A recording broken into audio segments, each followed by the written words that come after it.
Recording in progress.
We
invite our authorities to take their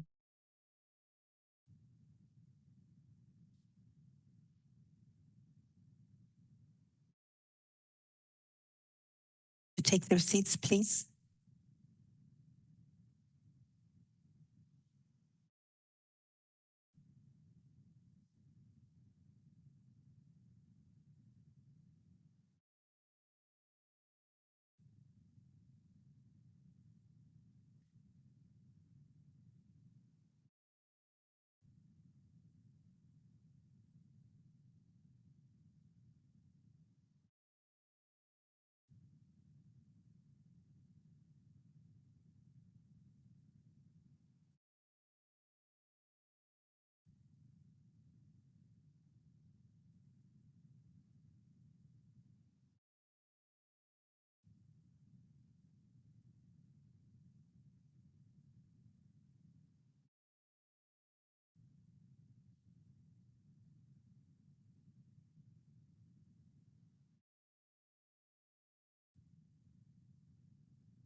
Leadership of the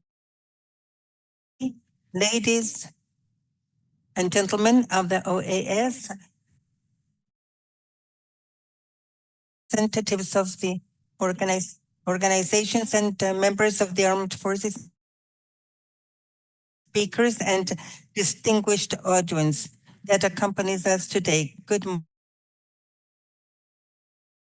I'm Lieutenant Ariana Iber Delgado Ramirez from the Mexican Gender Advisor of the IADB. We started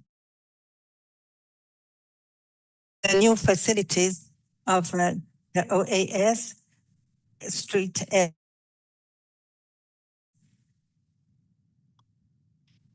The OAS and United Nations have adopted a series of resolutions and commitments that of women, peace, and security. And the Inter-American Defense Board, as part of the organization, has the purpose of giving its member states advice, consultative services in military issues of defense and security in the hemisphere. From the above, the Inter-American Defense Board has applied the security to train update through mechanisms that will allow the member countries to train themselves the participation of all. On this occasion, collaborative solutions in security and defense 2026, it will help to understand cybersecurity, war options, humanitarian assistance, the inclusion of their members in this context can of cooperation and durable peace. The rarely respond to this, and the required from going from one cooperation where reconciliation will give mutual benefits. And in this way, this strategic dialogue not only strengthens the initiatives, but also transforms scenarios in processes of shared as following. We will. She is a diplomat and is the representative before the OAS in Washington, D.C. Within her the security agenda and participates in the commission of the Inter-American Committee and the work of the Inter-American Commission for the Control. She is part of the Chile delegation in the negotiations of the United Nations on the security and the Convention of the United Nations against cyber gender perspectives and international cooperation for the development in the hemisphere. Catalina Vera, from this moment, she is the conductant.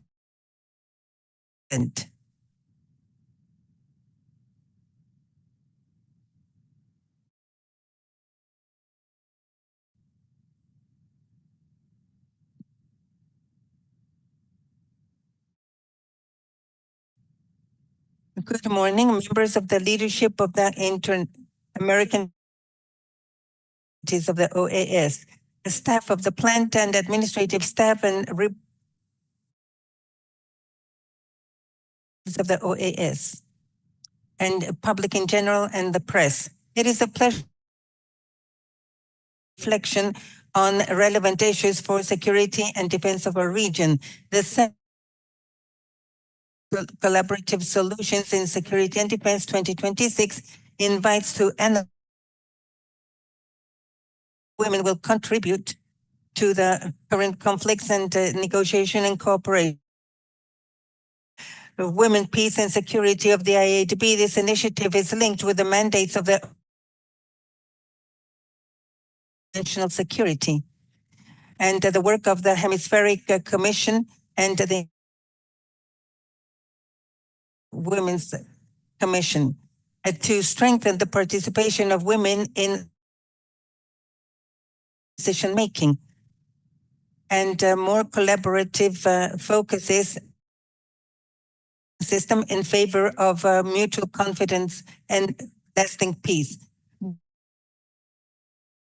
To the seminar Women, Peace and Security 2026, and I will introduce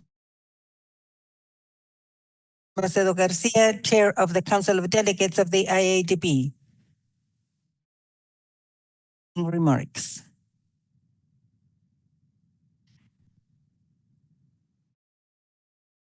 Representatives of the different international authorities allow me to especially welcome you, Laura Hill, General Representative.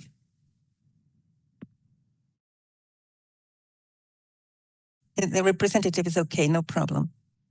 Secretary General of Presence honors this seminar and evidences the commitment of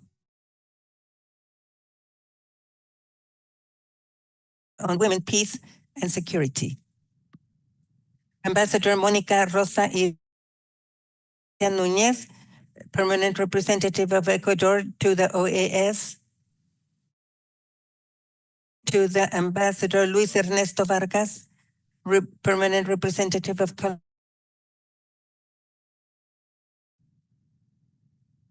I welcome you cordially on behalf to the seminar Women, Peace and Security 2026, titled Collaborative Solutions in the Framework of Security and Defense. The trajectory of the Organization of the United Nations adopted resolutions and commitments that shape the agenda on women, peace, and security. Ascendant role of women in the prevention of conflicts, the consolidation of peace, and as American states, the IADB rendering services on technical, educational, and consultative and military issues to the organization. Within this framework, our contribution to the implementation 1325 of the Council of Security of the United Nations will integrate effectively women in the policies, doctrines, and of the hemisphere. The seminar that we open today, people from the OAS of Brazil, Canada, Colombia, Haiti, and is of exploring the role of women in the force, both in a conflict, and we will also analyze how their participation military operations, humanitarian assistance, and other operations, multi-dimensional impact improves the dynamic of the conflict and negotiation.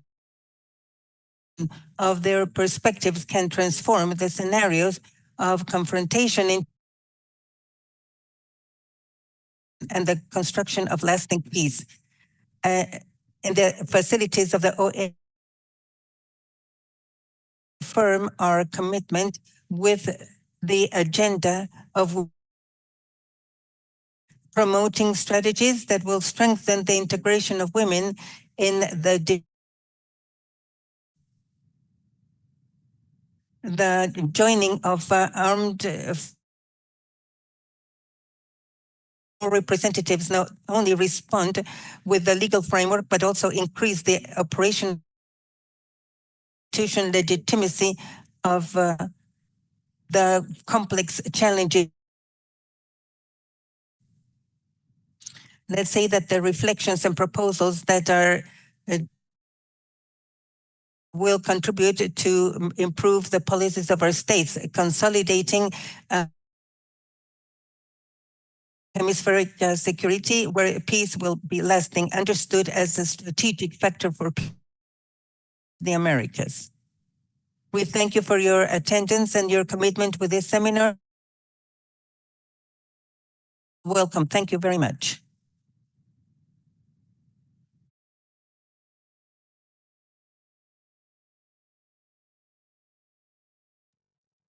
Major General Cesar Augusto Salcedo Macia, thank you for your welcome words to this seminar, Women, Peace and Security, Women in the Process of Building Constructive Solutions for 2026, which has been organized by the IADB in order to explore the role of women in the armed forces of defense within the development of operations of peace. In order to begin with this very important event, I have the honor of presenting the attached secretary, Laura Gil Savastano, who assumed this role in 2025, thereby becoming the first woman in occupying this position in the history of the OAS. Before her election, she was Vice Minister of Multilateral Affairs of Colombia between the year of 2022 and 2023. And in 2023, she was ambassador in Austria and permanent representative to the UN in Vienna. And in her trajectory, she has promoted actively the integration of the gender approach in the governance processes, highlighting the participation of women in the spaces of decision-making, particularly in the areas of a solution of conflicts and building peace. In the framework of the Agenda of Women, Peace and Security, her work and leadership reflects a vision oriented to amplify the vision of women in these strategies of the Central American path, promoting inclusive actions that contribute to long-lasting peace. We will have the privilege of having her opening words for this seminar. Secretary, you may have the floor.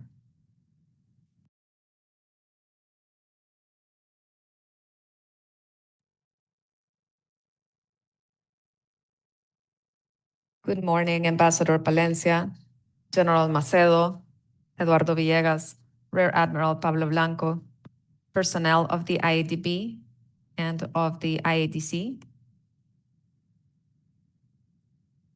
Ladies and gentlemen, it is an honor to begin this day organized by the IADB.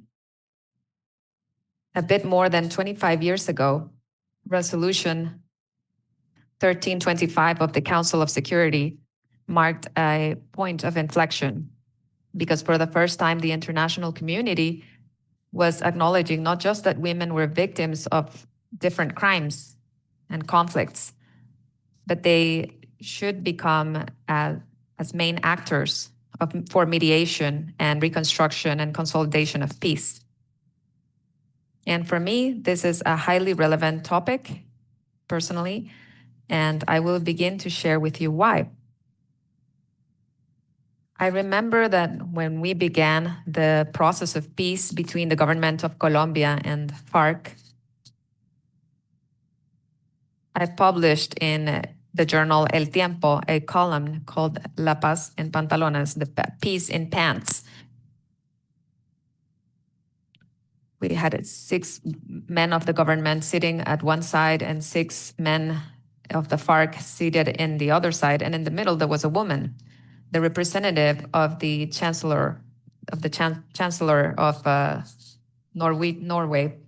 And we would see that the only faults that there were in the process of peace in Latin America were the clothes of the priests. So the movement of women were organized. There were leaders traveling to Havana, which was the headquarters of the dialogue, and they were starting to talk about the impacts of war in their communities and in their families. The FARC and the government named women who were negotiators, and Colombia, little by little, this process ended, and Colombia had their first peace agreement with an approach on gender,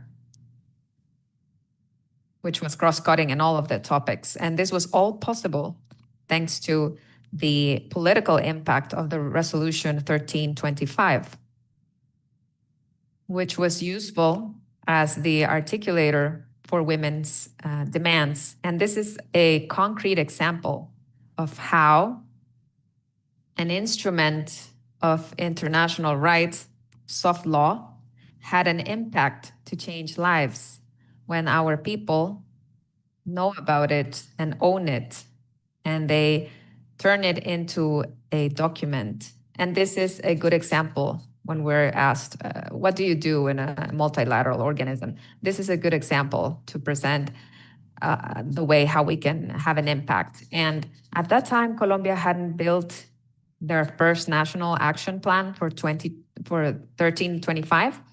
And many countries were in the 3rd iteration for their national plan. And as a vice chancellor, I had the honor of launching the first action plan, 1325, in Colombia. And for the first formulation meeting, the room was crowded with more than 40 state organizations. And I realized there the potential of the national plan 1325. This means the agenda, women, peace, and security, for the deepening of the civilian and military relationships in a collaborative effort. If there are no other reasons to have an action plan 1325, that should be one. To sit all of the state to discuss the agenda of peace and security, this allowed that even in Colombia, this broke some barriers between the military authorities and the civil authorities. So when talking about collaboration with regards to Resolution 1325 and the military, I sort of had some suffering trying to figure out how I was going to address this topic. It was difficult because one doesn't think about collaboration when we're talking about the military institution. One is thinking more about trust, which is the most important asset in the military area, or the trust that emerges from a chain of command, which is responsible. And one may think that the military institution is not the most conducive environment for dialogue that promotes creativity. It is something that happens more naturally in more horizontal scenarios, but it is something that we have to look for. So here is my reflection about the agenda of women, peace, and security and collaboration. But before we get there, I want to tell you a story which was told to me by an officer, a military officer of very high rank. And she was an advisor of the government on the topic of gender for negotiations with the FARC. And this is what she told me. When the parties were addressing the topics of gender in Havana, the women of the FARC and of the government were all, during the night, they secretly were passing each other the drafts that they would mention for the next day in order to get to know the positions of the other, and so that the women would be ready the next day to be able to defend the gender positions among the men. I think that this is a really nice example of a horizontal and also of collaboration in the framework of the agenda of women, peace, and security. And a lot has been said and a lot has been done since the adoption of 1325 and all of the following resolutions. We have moved forward in the juridic aspect, in the legal aspect. We have so many resolutions now.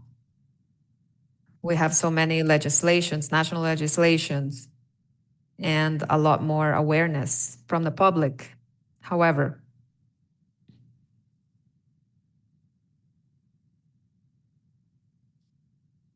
we have incorporated that vision in the strategic decisions. Have we done that?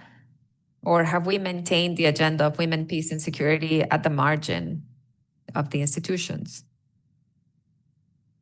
According to my opinion, we have to acknowledge, frankly, that the implementation has been unequal. It has been fragmented. And in some cases, it has been external with regards to the architecture of security. The agenda of women, peace, and security seems to be walking through a parallel road than the one for regional security. So I want to make a list of the things that I see that are still pending. Number one, the Americanization of the agenda of women, peace, and security. And by Americanization, I mean to go back, to turn the agenda that we received from New York to make it ours in our environment. You know it better than me that in our hemisphere, violence is expressed in organized crime, transnational organized crime, in human trafficking, in political violence, digital violence, in the migratory issues, in the environmental conflicts. And if the women, peace, and security agenda is not adapted to these irregularities, then it turns into something irrelevant for our context. And so there's one fact that I want to highlight. Drug trafficking is not contemplated in the resolutions of the Council of Security. An agenda of women, peace, and security for Latin America and the Caribbean has to contemplate the challenges of gender, of the violence of the cartels, the drug cartels, and its response. Otherwise, it would be obsolete for us. Then number 2, access to power for women. Obviously, the dynamics of violence are affecting women in a different way. Migrant women, the defender of human rights, women in rural areas, in urban contexts, etc. However, they are still underrepresented in the spaces where there's responses needed. For years, we have talked about participation. So we're focusing in measuring the progress of how many women are present in a negotiation table, how many police missions have women. But for me, the real strategic question is another one. Are women having an influence in the decision-making? Do they have budget power, capability for institutional design? Do they have authority? Collaboration is not something occasional. It's not just asking occasionally. It is having an influence in the execution and design of policies. So let's talk less about participation and let's talk more about power.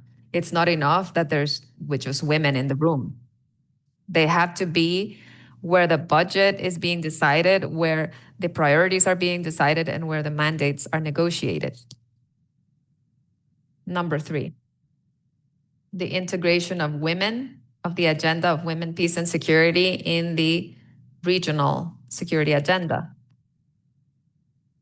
And let's be honest, the agenda of women, peace, and security is seen as a soft instrument, and the agenda against terrorism and drugs.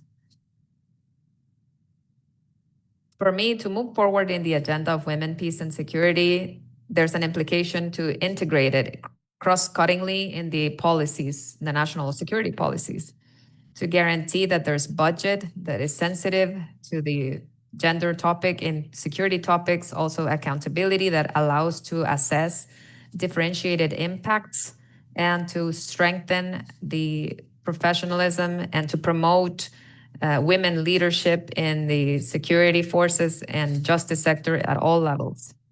This is not just a matter of equality. This is efficacy in the security policies that are not considering the gender policies.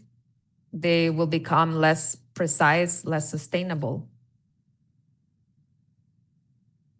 Then number 4, the cross-cutting aspect of the agenda of women, peace, and security in the inter-American agenda. The OAS is a privileged base to articulate a vision of regional security, which is coherent. We have instruments of human rights, democracy, and multidimensional security. The agenda of women, peace, and security should not be walking next to those mechanisms. It has to be integrated in them. We can also include the perspective of gender in the hemisphere mechanisms of multidimensional security to strengthen the exchange of good practices among the states with regards to the national action plans, to develop national indicators which are comparable, and thereby linking the agenda of women, peace, and security with the inter-American instruments in the topic of human rights and the fighting against violence. I believe in an agenda that connects security and democracy, and it links prevention to development. It articulates regional cooperation when facing transnational threats and strengthening the protection of defenders and leaders, women leaders, social women leaders. And finally, the last thing would be the presence of civil society in the formulation of policies of security. The organizations of women, in my experience, have been historically the first ones when alerting of emerging threats, and the last ones whenever there's an evacuation in zones of violence. I have learned throughout my trajectory that women that are organized in the territories, they detect risks before any other formal system of early alert. They sustain communities when the institutions fail. And that's why we must not see society as an actor that we sometimes take advice from. Civil society has to be a permanent strategic partner. A strategic implementation of the agenda of women, peace, and security requires an institutionalization of permanent dialogue methods to guarantee permanent protection to the defenders, to include indigenous women and African descent, women of African descent within the public policies, and to ensure transparent funding for initiatives of prevention. When the civil society is treated as a strategic partner and not as an external observer, the policies of security win. They win legitimacy and capability of adaptation. Without social legitimacy, no security policy is sustainable. And moving forward with these pending topics is not something automatic. It's not going to happen unless the decision is made for it to go through. There's a need for political willingness. There's a need for resources, for coherence, and also leadership. I am convinced that our hemisphere can be leading this new generation of policies of security that are more inclusive, more preventive, and more collaborative. And the agenda of women, peace, and security is not an agenda of identity. It is an institutional agenda. It is a democratic agenda, and it is a strategic agenda. Thank you very much.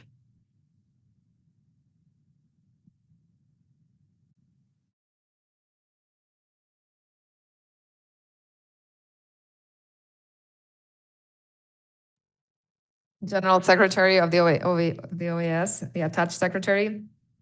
And in the name of all of our audience, virtually and in person, we want to thank you for your opening words for this very important event and your big call to adapt to America this agenda into our context and realities, and also to incorporate the multiple interested parties, specifically the civil society. In order to thank you for your invaluable presentation, we invite the leaders of the IADB to deliver the diploma of acknowledgement. We ask everybody present to give an applause, and we invite all the organizers of the event to move to the front in order to take the official picture. We will be taking 5 minutes of break, and we will be coming back shortly.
Dear audience, we're coming back to our program. I will provide a brief explanation of the seminar and general rules. In order to orient our audience, I will begin to explain the structures and rules of La Casa. We will have a presentation divided in 3 panels. Whenever we finish one panel, we will have a segment for 10 minutes of questions and answers. And then we will follow with a 5-minute break between each panel, concluding with summary words of the seminar and closing words. We request you to make use of the chat in a respectful manner without issuing opinions. In case it is not possible to respond to your questions due to time, you may send your questions through the messages in the YouTube channels, putting your email so that they are sent to the corresponding presenter. We will have simultaneous interpreting in the English and Spanish and Portuguese languages. The conference will be recorded and will be available in our YouTube channel. For each of you, certificates of participation will be issued, and also a satisfaction survey afterwards. And this is especially important because it is a basic tool in order to improve our future events. Dear participants, the data, information, and opinions and comments that are issued or expressed by all of the presenters are of their own responsibility. In order to begin with this Seminar of Women, Peace, and Security, we welcome Dr. Mónica Rosa Irene Palencia Núñez, Ambassador and Permanent Representative to the OAS from Ecuador, and she will be presenting the keynote address with the topic Participation of Women in the Human Trafficking in the Transnational Organized Crime and its Challenges to Legally Process them. Dr. Mónica Rosa Irene Palencia Núñez is an ambassador of Ecuador to the OAS. She is a doctor in judicial sciences with a solid trajectory in penal rights, a master in international relations, has a diploma in criminology. She's a lawyer and in political sciences. In her career, she has led strategies of security and justice with a hemisphere approach, and she has academic excellence and institutional leadership. She has also been Ministry of the Interior and Ministry of Ecuador against terrorism of the OAS and the Latin American Committee of Interior Security. And she has more than 30 years of experience as a professor, research professor, and she was president and proponent of the first Alliance of Security and Justice and Development by the Inter-American Development Bank. And she has also participated in legal risks research. And also she has the Javerian Order of Merit by the University Javeriana of Colombia, and also other acknowledgements by the Police of Ecuador and the Order of Merit of the Great Cross granted by the President of the Republic of Ecuador. Good morning, the floor is yours.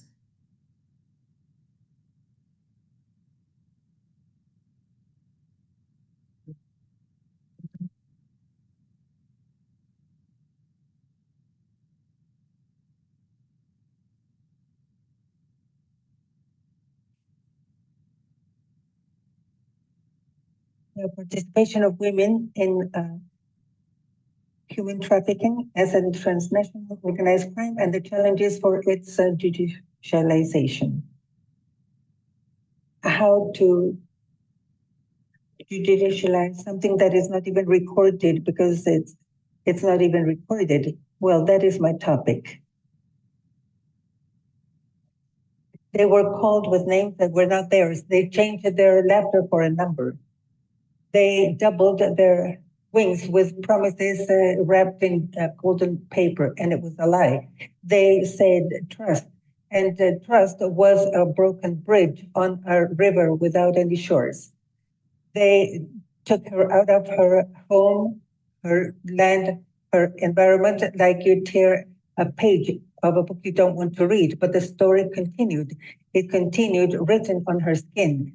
There were nights without a moon that started with fright, closed doors with keys and locks, and a silence that shouted stronger than any punishment. There were hits, and also until she stopped feeling, until she stopped living. Olga Patricia the woman that today I give a voice to, and that I will give it back when we close. Today, what is the today? First of all, the use of the logistics of transportation of drugs for the logistic of transportation of people, and especially of women for trade and because it is such a lucrative crime. And James Coburn, co-directors of the Joint Task Force Alpha, JTPA of the Department of Justice of the United States of America, that is a group that is set up in 2021 in association with the Department of National Security, have affirmed with data that the cartels of the drug trafficking cartels have made of human trafficking a millionaire business. In 2024, they established centers of the operation Mexico, El Salvador, Honduras, and Guatemala. Today, the business has diversified and intensified. It is not there is not an epicenter, and it's not even coherent to put a nationality to a cartel. Today, it is part of a transnational organized crime, and it is capable of having terrorist activity against civil population. Now the organized crime and the terrorists serve from digital platforms that facilitate recruitment, algorithms that strengthen discourses, and communities, virtual communities, capable of creating echo cameras and the absence of education for life that does not allow the extreme radicalizations, the hatred discourses, and promote security in the lives of women. Wherever you see there are lonely wolves that can generate a crisis in legitimate governances, generating terror in the Americas. Latin America and the Caribbean are part of the regions of the world with the highest rates of modern slavery that includes this crime. And I said that the logistical train of drug transportation is also for the transportation of persons. There is a sophistication of the illegal activity going from the spectator to the business person and women. This is a generic that covers of illegal women on the one hand and of the sexually exploited or labor exploited on the other. We have gone from the figure of just renting to owners of the logistical operations of transportation of illegal merchandise. So we're not going to give any percentages of sexual exploitation because we don't think in data as relevant after knowing that there is a great gray zone. But we can affirm that according to the United Nations Office Against Drugs, there is a nation where the trafficking in persons is more than 60% with affectation to women and girls in sexual trafficking. But there's another types of exploitation, like the vulnerability of the social economic conditions of these women. It is easier for them to fall into this crime. There is also exploitation, sexual exploitation in women and girls, and forced labor in boys. The risk situations have become worse when, in the case of migrants, they increase the vulnerabilities due to their social, economical, and sexual orientation and age, and the lack of controls, especially in the blind zones, and corruption for human trafficking. And besides the above, there is something that concerns us a lot that is happening today.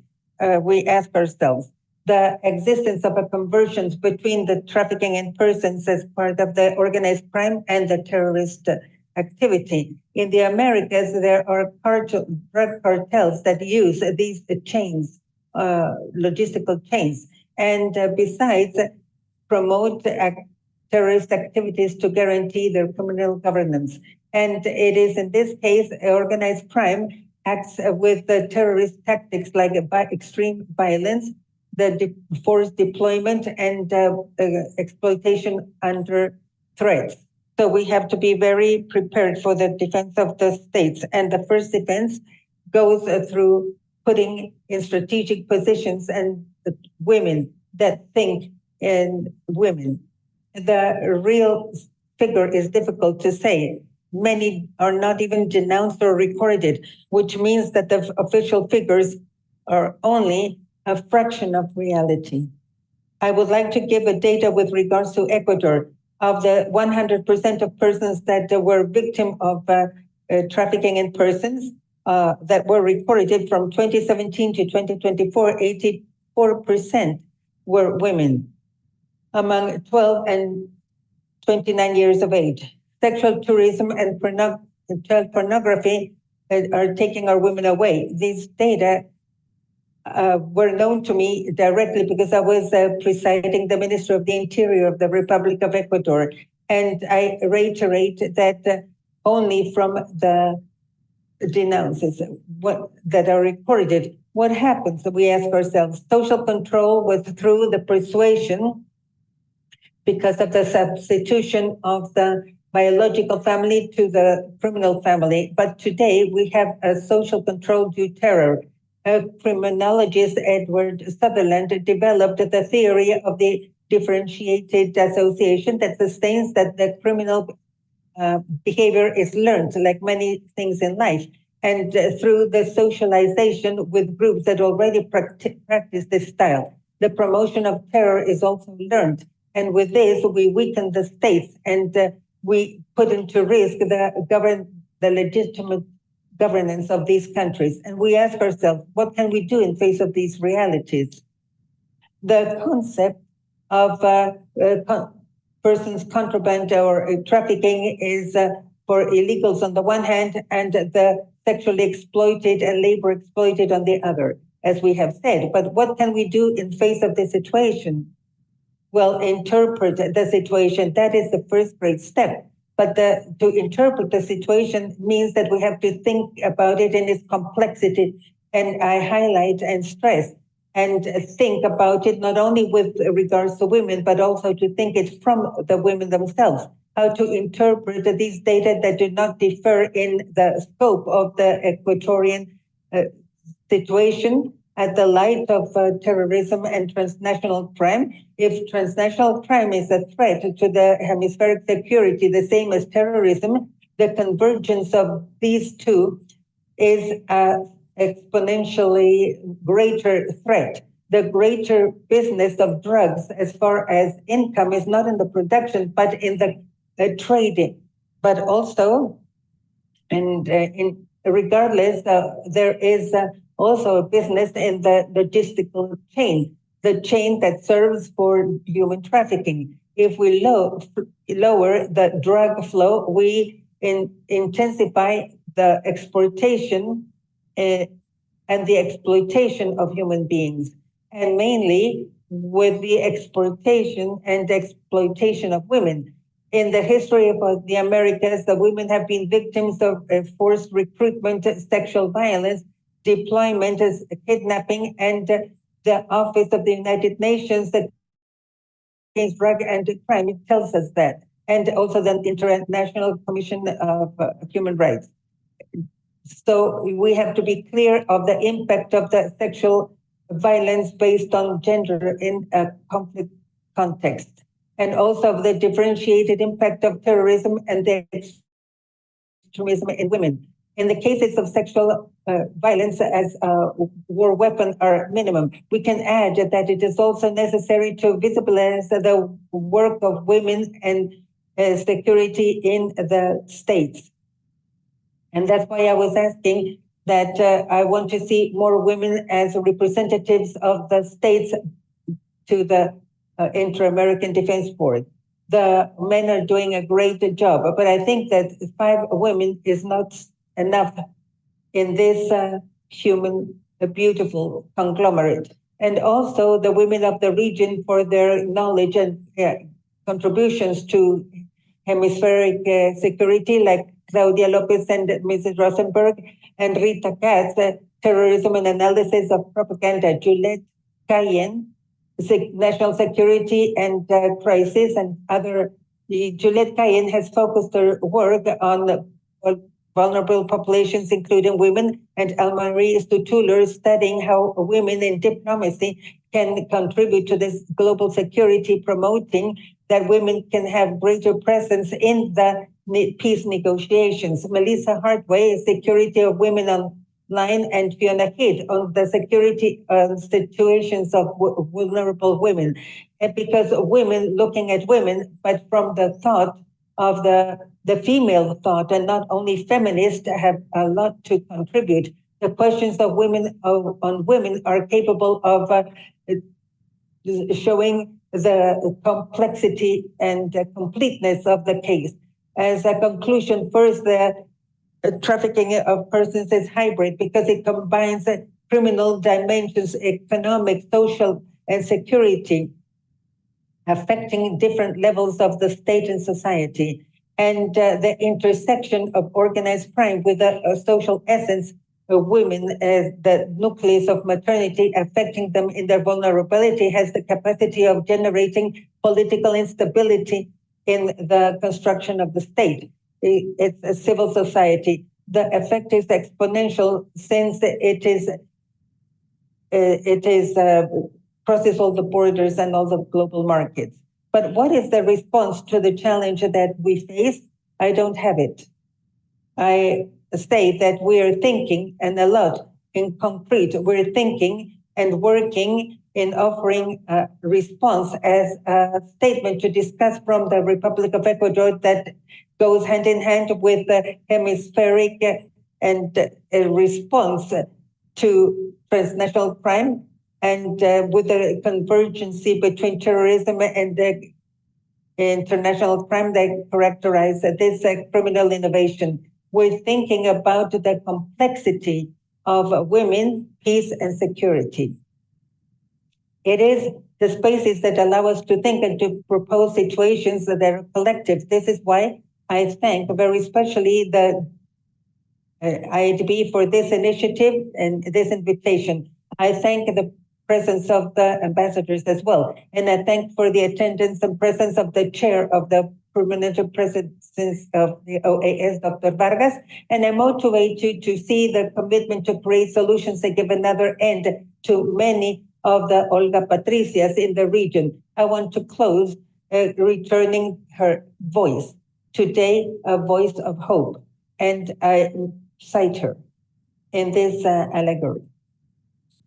But it is the time past, and no one could just turn off my memories. Many projects, but I was there. That woman girl that learned to keep a dilute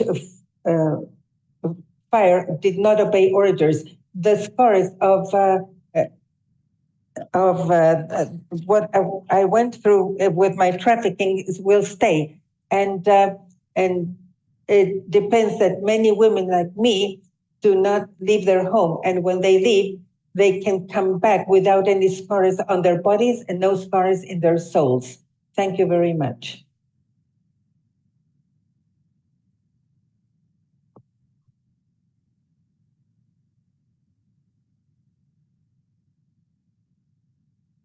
Dear Ambassador Palencia, on behalf of the IADB,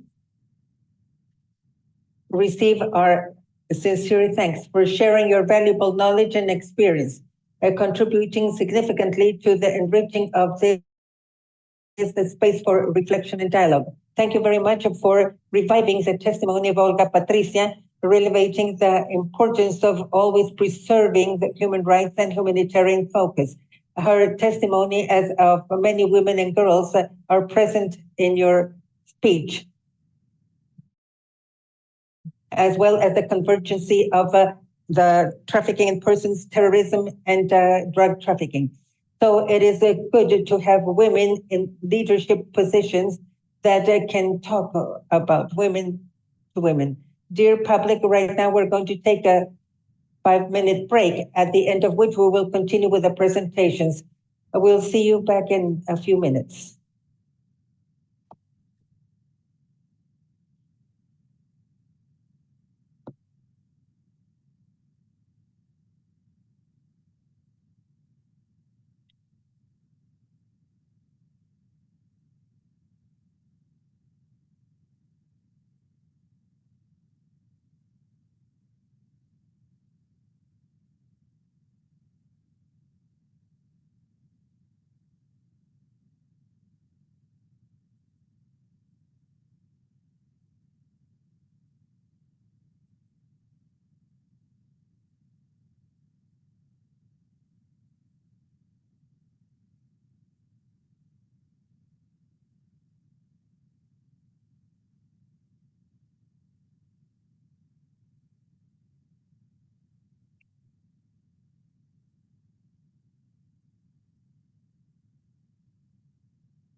Continuing with our program, we will start with the first panel of gender and cyber defense and new technologies, new borders in the defense and peace. Welcoming Laura Delgado Lopez from the International University of Florida. The Master Delgado Lopez is a senior fellow of the Jet T. Gordon Institute for Public Policy of Florida International University, where she learned about spatial governance and regional strategies. She has 15 years of the experience in spatial policy in DC, having worked in both the government and the private enterprises. And the spatial governance, especially for Latin America, contributing with a strategy that is relevant on security, technology, and regional stability. Today, she's going to talk about a look to the human aspects of spatial security. Master Delgado Lopez, the floor is yours.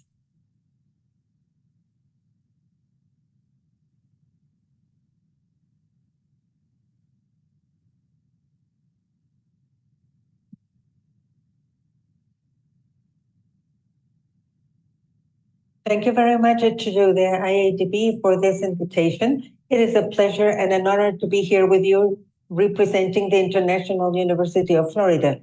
I am a specialist in spatial policy, a field that has turned from peripheric to structural of contemporary security. Today, I would like to invite you to reflect on spatial security, not as a distant topic, but as a dimension that is profoundly integrated to our strategic priorities, economic and social priorities. My argument is simple. We cannot talk about security today without talking about space. And we cannot talk about spatial security without considering its human dimension. I say human dimension from the very beginning because at the end of the day, what is at stake is not only the hardware in orbit, but also the decisions and impacts to the population. And how do we respond or not respond to incidents that could happen?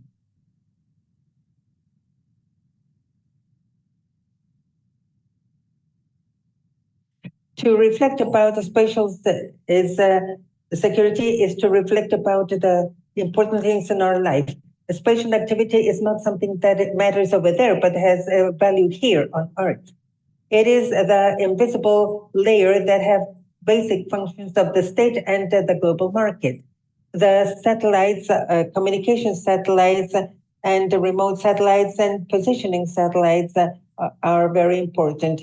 And for the human people and the systems and the earth are key for essential communications in the military and the civilian and the trade spheres. The strategic communications and the financial synchronization, disaster management, environmental monitoring, intelligence, agriculture, precision, and humanitarian response depend all on this. Many of these functions are as something that we take for granted, but its interruption would have a disastrous result. So when we talk about risks of space, we talk about economic and defense vulnerabilities as well. And here it is important to say that many interruptions do not happen in space, and they feel as a failure of communications and connectivity, the degradation of critical services here on Earth. Before we identify these threats, we have to recognize that this integration is relatively recent and it reflects the changing world. During decades, the space was the domain of the great powers. Today, we observe the result of trends that have allowed the democratization, technological democratization, the proliferation of satellites and greater access and the availability of space data is global. It has transformed radically with the private sector, universities, and the countries at every level of development. In the last 2 decades, these new stakeholders have transformed this sector with new applications and possibilities. On the one hand, looking beyond and the possibility of reaching new destinations, but crucially for this discussion of today, more linked to concrete priorities of our societies. This changes the equation of security, because when more stakeholders depend on the state, more stakeholders are also vulnerable. So as the space normalizes as an infrastructure, it also normalizes as a point of pressure, not only during the armed conflicts, but also as part of the sustained competition among the actors. And an ecosystem with public, private, national, and international actors, this vulnerability grows, and it is very complicated. This transformation has generated new threats, new risks, in an environment that is more congested, more competitive, and more interdependent.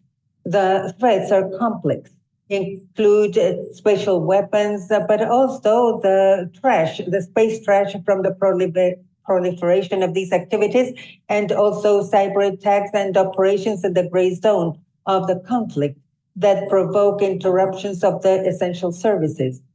All these threats that are being seen and felt, that are not hypothetical, have potential strategic significant effects, threatening the ability of all of us of taking advantage of this environment. That's why we talk about spatial security, that could be understood as a condition that allows a stable and sustainable operation in the space, and includes the protection of the satellites and the systems in themselves in face of the interference, degradation, or destruction, as well as the stability of the surroundings that allow the actors to be safe when they conduct these activities. To handle these risks needs some measures, but also resilience mechanisms, strategies and processes to absorb the impacts and to recover. And here's when the human aspects become essential. In issues of emergency technology, as we see in the artificial intelligence field, the challenge is not only technical, it's also institutional, cultural, and political. The decisions on the standards, cooperation, the response to incidents, and the responsible use of the spatial domain are human decisions. The mistakes of perception, the lack of coordination among institutions, and the exclusion of actors that are relevant amplifies these risks. In these efforts of governance, the human dimension cannot be seen as something secondary. It is fundamental. Without it, even the best technical systems and the most advanced defenses can fail. In spatial security, small human failures can have unproportionate consequences, including bad communication among the institutions, lack of shared protocols in the private sector, ambiguous language complicated by a difference among our languages. The same as the decisions that are taken with incomplete information in an environment with rapidity is very important. In FIU, we have launched the forum on human aspects and security that wants to strengthen this dimension in topics of security and defense in our region. The forum is centered in 3 pillars that are relevant for spatial security. The first one is the focus that is so important on today's seminar, women, peace, and security. And the second one involves the human factors and whole of society approaches. And finally, the interdisciplinary integration. And these recognize that the security problems of today require to involve a very perspectives and intersectorial and integrated analytical frameworks. So we not only need technical responses, but more to respond to these threats. In the spatial dimension, we have some efforts to advance in these aspects. And here, I'm pleased to talk about the contribution of experts like Dr. Johnson Fries, Cassandra Steer, that have shown through their work how crucial the integration of women is, and of varied perspectives integrated in these issues. Their exclusion limits the quality of strategic communication and dialogue and trust, international trust, and reduces the effectiveness of the strategies adopted. When the talent and the perspectives are very limited, we underestimate some risks. But integration, intentional integration, improves the quality of analysis and its legitimacy, as has been said before. In a domain that is so technical as the space, we needed translators, institutional translators, and people that can coordinate the technical with the strategic and operational. Today, more than ever, the architecture of security is very fragile, and the spatial threats that required to include women in all the aspects of the decision-making, and leaders of the interdisciplinary fields and commercial fields, and the voices of countries at all levels of development. But I want to stress before I finish that spatial security, once again, is not just to protect it because of its intrinsic value, but to protect services that sustain communities, critical infrastructure, economic flows. In other words, the impact that is human. In this human dimension is the one that converts the space into a public security issue. To forget it in the construction of solutions only worsens the impact of these threats on the population and the national priorities and regional priorities. Then to talk about space security is also to talk about training, procedures, and culture.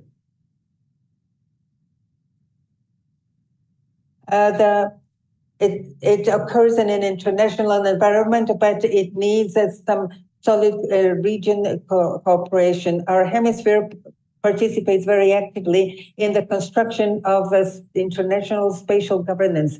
All the region is benefited from this activity, and it is increasing the integration of essential services and contributes substantially to the debates on how to advance on these topics. Although we think and we have present the important contributions of Canada and the United States, we also stress the work of experts and diplomats of Chile, Mexico, and Argentina. There is work to do, but little by little, there is greater recognition that space security implies shared vulnerability and therefore the shared responsibility as well. Our hemisphere has one opportunity to strengthen the regional cooperation, integrate civilian and military perspectives, invest in the institutional resilience, and form human capital diverse with that ample vision and participative vision. To conclude, the space is already an integral part of our security architecture. The threats are evolving. And so the responses cannot only be technology or isolated actors. It has to be an interdisciplinary and participated response, including technical, ethical, and political, civilian, military, men and women all together. Not only because of values, but also because the threats of spatial security require so. Thank you very much.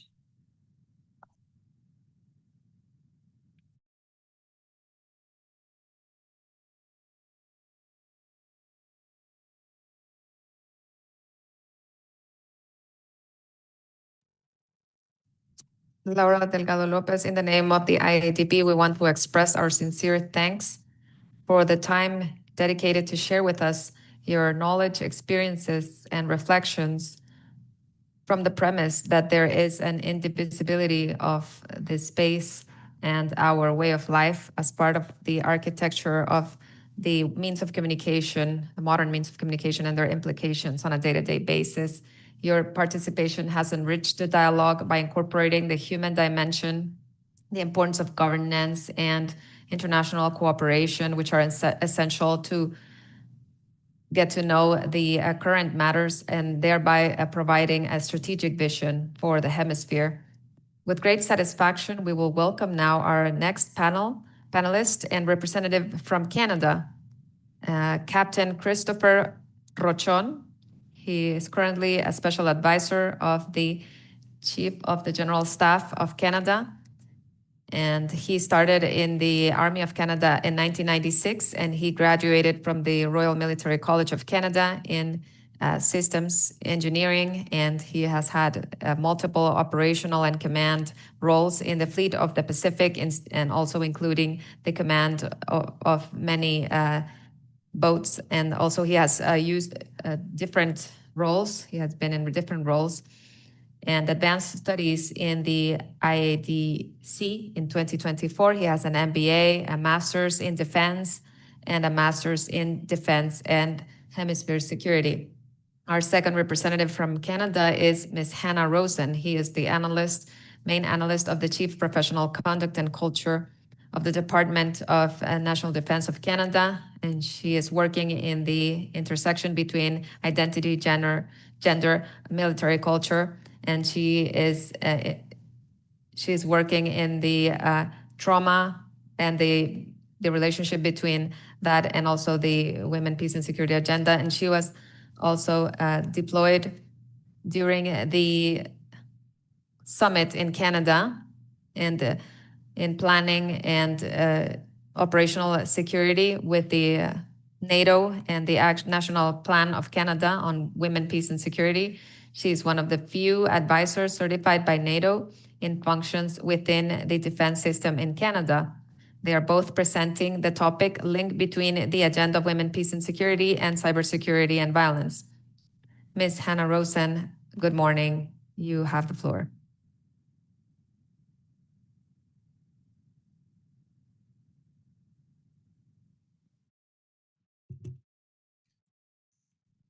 Okay, good morning. Bonjour, buenos días, bom dia. Estoy muy feliz de estar de I'm very vuelta happy a Washington to be back in Washington with all of you today.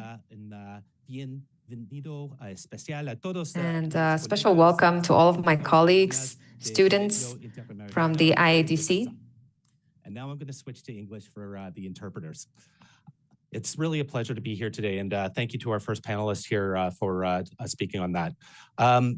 What we're going to do here today is I'm going to try and set the context about the problem set and try to show that where a multidimensional approach has real operational impact. I'll then turn over to my colleague, Hannah, if we go to the next slide, who will be able to then speak a little bit more about some of the initiatives, programs, and things that are happening in Canada, NATO, and with other partners in order to give some ideas and provoke some discussion about how we can actually approach this space, because it is a very challenging and complex space. So we'll go to the next slide. Now, within the linkages of cybersecurity and women, peace, and security, it's actually a problem that's fairly well defined. There's a lot of work that's been done, a lot of academic research, a lot of writing on it.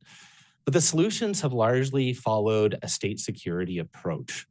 And as we see nowadays, I don't think it's a surprise to anybody, the cyber threats now span all phases of conflict, from the shaping, from crisis, conflict, and right into the post-conflict areas. And hostile information activities and hybrid tactics function below, at, and across all thresholds. That means that gendered and intersectional digital threats are presenting acute operational vulnerabilities to our operations.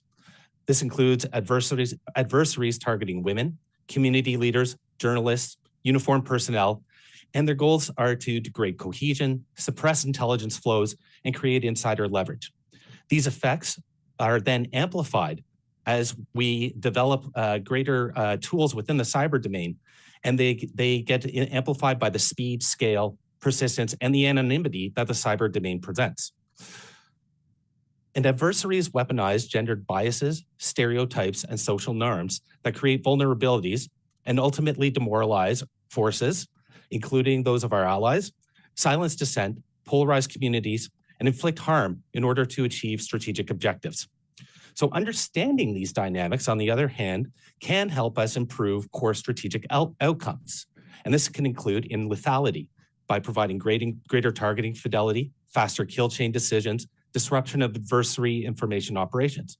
It can improve our force protection by reducing the exposure of personnel and families, by early detection of coercion and extortion, and by stronger operation security. It can help improve the outcomes with respect to civilian protection by finding ways to stem population flows, safeguarding cultural property, faster incident verification using open source intelligence, and through commercial satellite imagery. And it can improve our strategic communications resilience, including resisting hostile influence, disinformation, and preserving trust to those who we serve to protect. Next slide, please.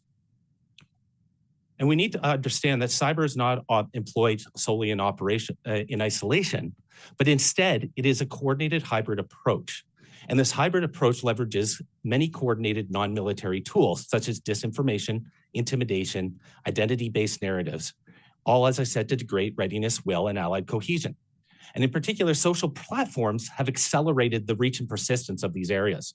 And this is blurring the line between war and peace, as we've seen, especially in places like Ukraine, where sustained multi-channel disinformation practices that target perceptions at home and abroad.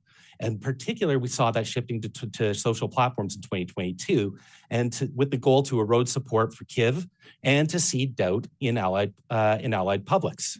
These coordinated campaigns, such as the Doppelganger campaign, can include things like cloned sites, fake NATO domains, using deepfakes and automation and bots to manipulate discourse. And this is a relevant threat, not just to NATO and in Europe, but across all of our domains and across the Americas as well.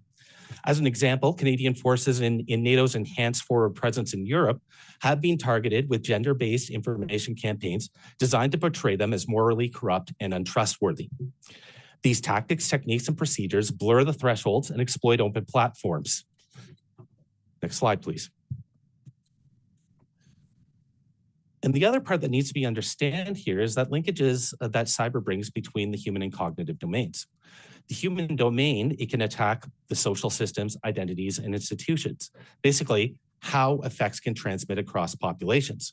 Whereas the cognitive domain attacks the perception, belief, and decision-making, how those effects land.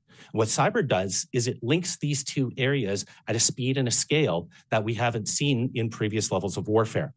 The practical implication of this is that gendered and identity-based targeting, such as sexual narratives versus women leaders, aims at cognitive outcomes such as withdrawal and self-censorship. These ripple through the human domain and can result in operational impacts such as lost local intelligence and degraded legitimacy of our forces.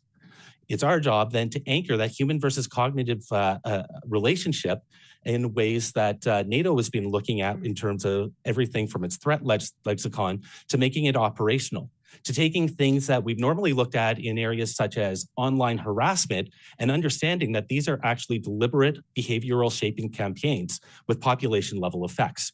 Next slide, please. And this goes into the more of how the adversary is applying within the tradecraft of the cyber realm. Sextortion, grooming, and identity targeted harassment, including versus women in uniform and local leaders. We see coercion for insider leverage, family targeting to shape deployed personnel behavior. And we see criminal and state-aligned networks using cyber for recruitment, intimidation, and control. The tradecraft in this space is no longer novel or experimental, but is instead fully integrated into hybrid warfare tactics, while it evolves to incorporate new technology enablers such as artificial intelligence. And at the end of the day, we need to actually be able to stand up and call it what it is within that space, because it's the use of technology-facilitated gender-based violence and coordinated harassment used for access, coercion, and suppression. This is being recognized both within the United Nations and within NATO within their policy instruments. Next slide. So as we move forward with this and we look at how we approach it, if we start measuring and responding to these acts as operational defense problems and not just social problems, we can improve our own operational line of efforts in the detection and defense of against the cyber threat. Operational line of efforts, including operational efforts, lines of efforts that treat technology-facilitated gender-based violence and gender disinformation as observable adversary behavior, much as we do for movements in the field, can help us down the line of understanding gendered and intersectional patterns that surface as cyber threat intelligence indicators, such as harassment clusters, doxing waves, and extortion methods of operation. Mapping these patterns improves attribution, early warning, and our defensive posture. The bottom line is that this pattern awareness equals better triage, faster responses, and fewer blind spots in our operations. To understand these patterns, though, we must have mechanisms for gendered collection of data. Next slide. And it gets to the big why. Well, it's because addressing these threats leads to improved lethality through a cleaner information environment. By countering disinformation, we lead to rapid content authentication. We can have higher targeting fidelity and battle damage assessment, confidence, and better re-attack decisions and tempo. We can disrupt coercive networks and degrade our adversaries' ability to recruit and control in the information space. We can have faster cycles, fewer errors, and more precise effects. It is up to us, those of us listening today and those of us with the roles within our defense establishments, is to make that hard connection to our senior leaders. Clean information means clean targeting. And when we strip out coordinated falsehoods and intimidation, when we get rid of that gray space and the muddying of the area, we can speed up our decision cycles, reduce error bars. This is not a nice to have. It's an operational imperative. Now, at this point, I'd like to turn over to my colleague, Hannah Rosen, who will talk further on about some of the ways we can do this. Perfect. Thank you, Captain Rochon. So I want to begin with something operational. Cyber and space are not abstract domains. They are actually protection tools. Organizations like the United Nations Satellite Center and UNESCO have demonstrated how satellite baselines and rapid change detection can verify damage to civilian infrastructure and cultural property in near real time. For military planners, that means clearer no-strike lists, stronger battle damage assessment, greater confidence and compliance with international humanitarian law. But there is another dimension. Cyber-enabled short sabotage of transportation systems, power grids, or water infrastructure can trigger cascading humanitarian and public health crises. When critical systems fail, communities become unlivable. Displacement then follows. And displacement is rarely neutral. It disproportionately impacts women, girls, older persons, and persons living with disabilities. From a defense perspective, this means cyber operations can generate strategic-level civilian consequences even when the initial target is technical. Cyber can create kinetic-level effects without a single munition. Now, here is where early warning matters.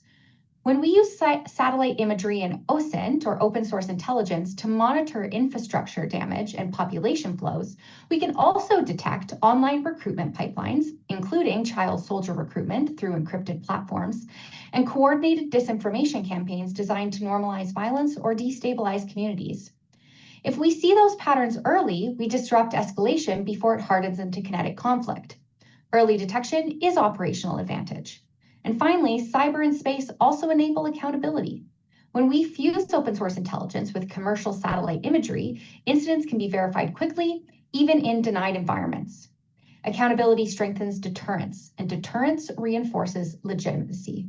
This is where WPS strengthens operational design by helping us understand how harm spreads through populations and how to actually prevent it. It was already mentioned that cyber can be used as a tool for force protection as well. So force protection today extends beyond the perimeter. Our personnel and their families operate in a permanently connected digital environment, and our adversaries understand that. We routinely see geolocation exposure, doxing, coordinated harassment, sexualized deepfakes, and identity-based intimidation. And importantly, this targeting is not random, it's patterned. Women in uniform, LGBTQI+ members, trans members, racialized members, and their families. These groups are disproportionately targeted online, not because of who they are, but because adversaries exploit social fault lines to create that leverage. This is coercive tradecraft. When identity-based harassment is weaponized, the objectives are operational. It silences reporting, it generates distraction, it generates shame, it undermines cohesion, and it pressures our members through their families. We've also seen family members targeted directly, particularly where identity-based narratives can be amplified. That creates stress fractures inside the units themselves, and that is a force protection issue. We should be clear. Cyber capabilities are being used to perpetuate technology-facilitated gender-based violence and identity-based digital abuse at scale, including sexualized deepfakes, outing threats, and coordinated smear campaigns. And these are all tools of coercion. So what does that mean for commanders? It means role-based privacy protections for high-risk billets, digital footprint reduction prior to deployment, red team social exposure audits, insider frameworks that include identity-based coercion indicators, family awareness, and protective briefings. When members know the institution understands these threats and actively mitigates them, reporting improves, trust improves, retention improves, and cohesion strengthens. This is where WPS intersects directly with force protection. If adversaries are targeting identity to create leverage, then understanding identity vulnerabilities is part of operational readiness. Ignoring that reality does not make it go away. Addressing it deliberately makes the force stronger. Now, getting into a bit of what Canada's doing, Canada currently serves as the custodian of NATO's standardized doctrine on integrating gender perspectives into operations within NATO. In partnership with our US colleagues, we took over this document and are modernizing that doctrine to reflect the hybrid environment we are discussing today. And there are two major expansions underway for this. First, explicitly recognizing human domain risks as operational variables. That includes sexual and gender-based violence, conflict-related sexual violence, technology-facilitated gender-based violence, and gender disinformation. We're also seeing cyber amplify traditional conflict harms. Recruitment of child soldiers now occurs through online grooming and encrypted networks. Sexual violence is facilitated, recorded, and weaponized digitally. These are human domain risks enabled by cyber capabilities. That is why our doctrinal updates treat them as operational factors, not peripheral issues. Second, we are articulating how these risks manifest across land, air, maritime, cyber, and space domains. The 2024 NATO Women, Peace, and Security Policy explicitly identifies gender disinformation and technology-facilitated gender-based violence as resilience risks. Our job is translating that policy into warfighting doctrine. From Canada's perspective, WPS is not an annex, it's part of our operational design. If this matters operationally, we should also see it in practice. First, exercises. Add gendered cyber threat injections into command post scenarios. For example, a deepfake targeting a woman mediator in a stabilization mission, or coordinated cyber coercion aimed at women peacekeepers. Measure. Time to mitigation, retention of key personnel, impact on participation. Second, embed gender advisors in cyber and information operations planning cells, not as observers, but as contributors to threat analysis. Third, governance. Integrate cyber, the human domain, and gender-based analysis plus, which is what we use in Canada as kind of an intersectional analysis, into force protection orders and policy frameworks.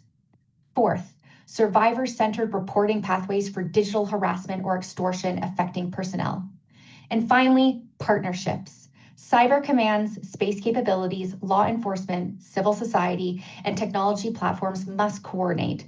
Where possible, we leverage unclassified open source intelligence to enable hemispheric sharing, particularly relevant for this audience.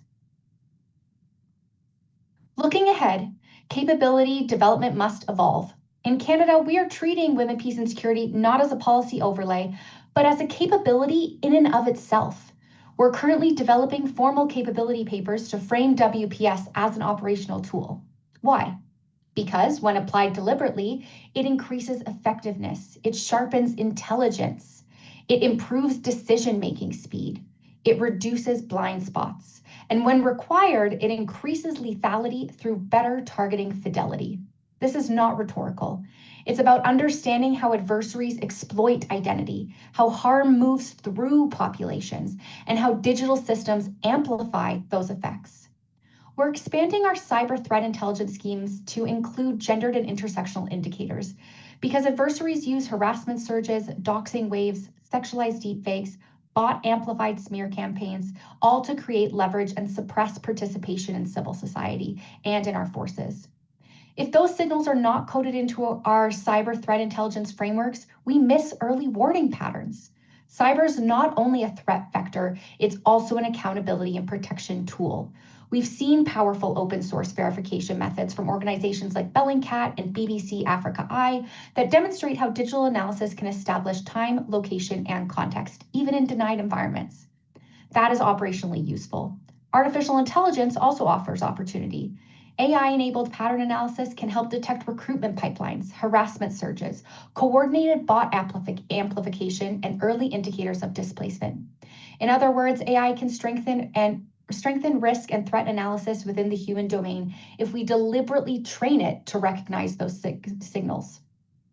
And importantly, we see value in hemispheric sharing of adversary TTPs, particularly patterns related to gender disinformation, coercion, and infrastructure targeting, because hybrid tactics do not respect geographic boundaries. And we see real value in hemispheric sharing because hybrid tactics also travel faster than we can across borders. For Canada, integrating WPS into capability development is about making the force more precise, more resilient, and more effective. It's about our operational advantage. In conclusion, when we integrate understanding of the human domain, the cognitive domain, and cyber capabilities, we produce better intelligence. We protect civilians more effectively, we preserve legitimacy, and we safeguard participation, including women's participation, which strengthens mission outcomes and peace durability. Clean information environments enable precise action. Sir, I'm going to pass over to you if you have anything else to close. Well, thank you, Hannah. And yeah, just to close here, first of all, thank you all for giving us the opportunity to come down and present on this topic. It's something, as you can see, we have worked very hard to try and integrate within our armed forces, within our defense structures, within our security structures. You know, if you take something away from this, from the military defense side, clean information, precise cyber insights, that leads to greater operational effect, greater lethality when required, and disciplined restraint when essential. So thank you very much. Gracias. Obrigado.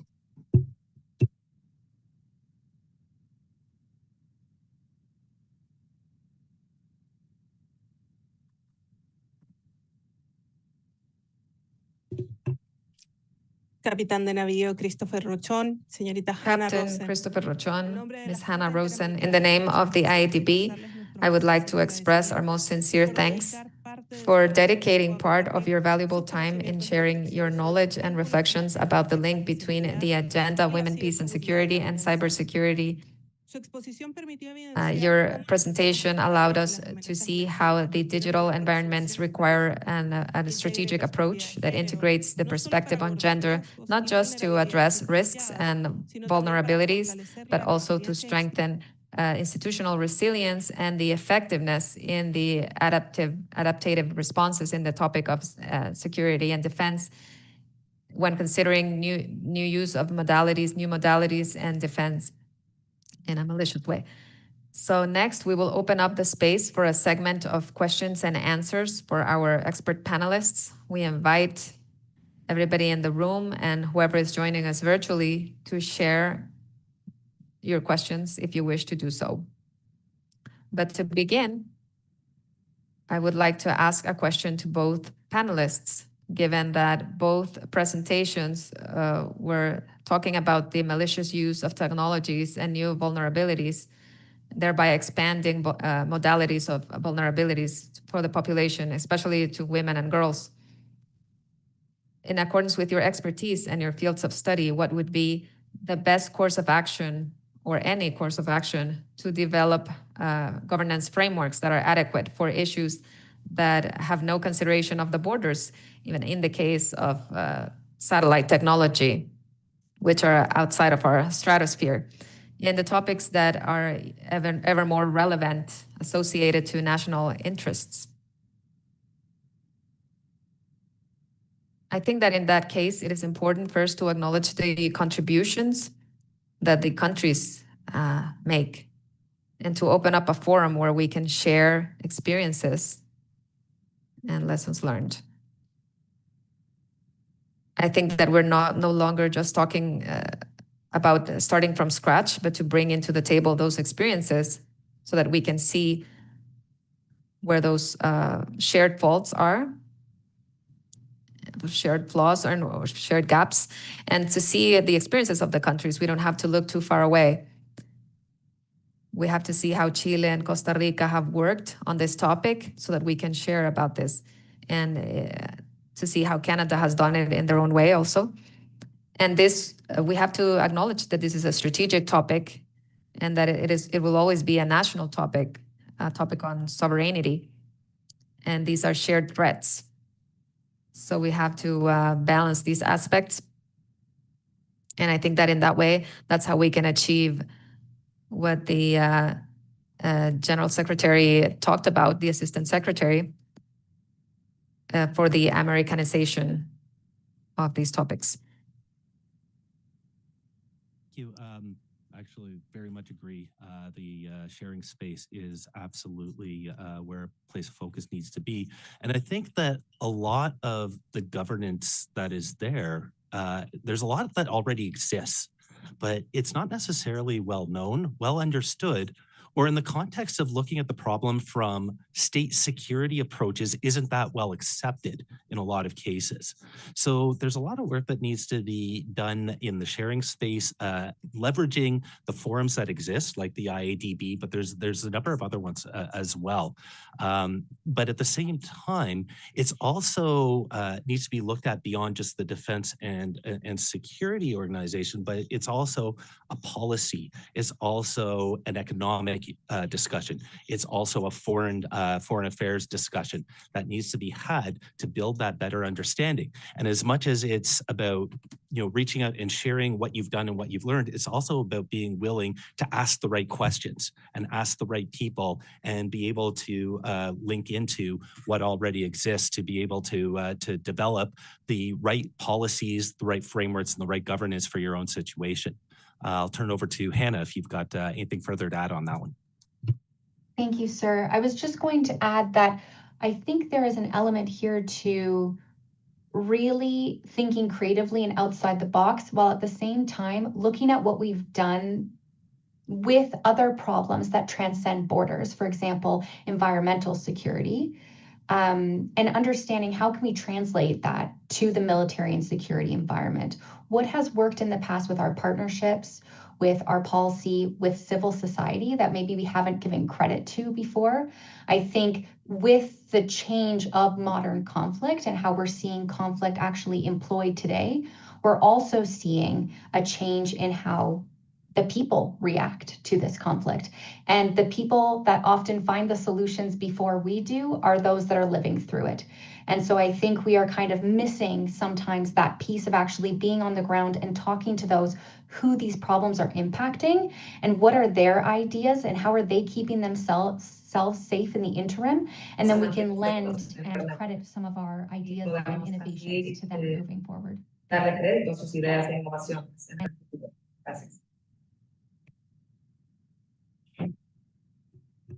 Muchísimas gracias a nuestros panelistas expertos. Thanks to our expert panel members. I would like to ask a question that was made through the chat very briefly because of time. But is there the ask about artificial intelligence and its use from the security and defense institutions? Artificial intelligence, with its current uses, it helps or does not help in cybersecurity, thinking about the armed forces institutions.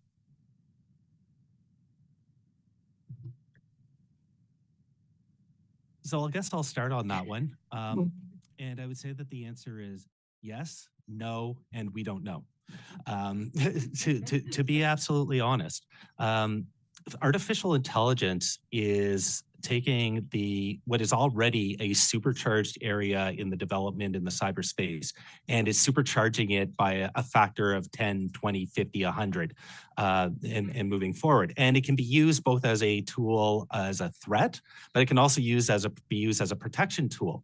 And at the same time, we're all trying to catch up and understand what it actually means and what the implications are, what the second, third order, fourth order, fifth order effects of using the tools in a certain way can be. And the space is moving so fast that while we're doing that analysis, it's already 2, 3, 4 bounds ahead of us.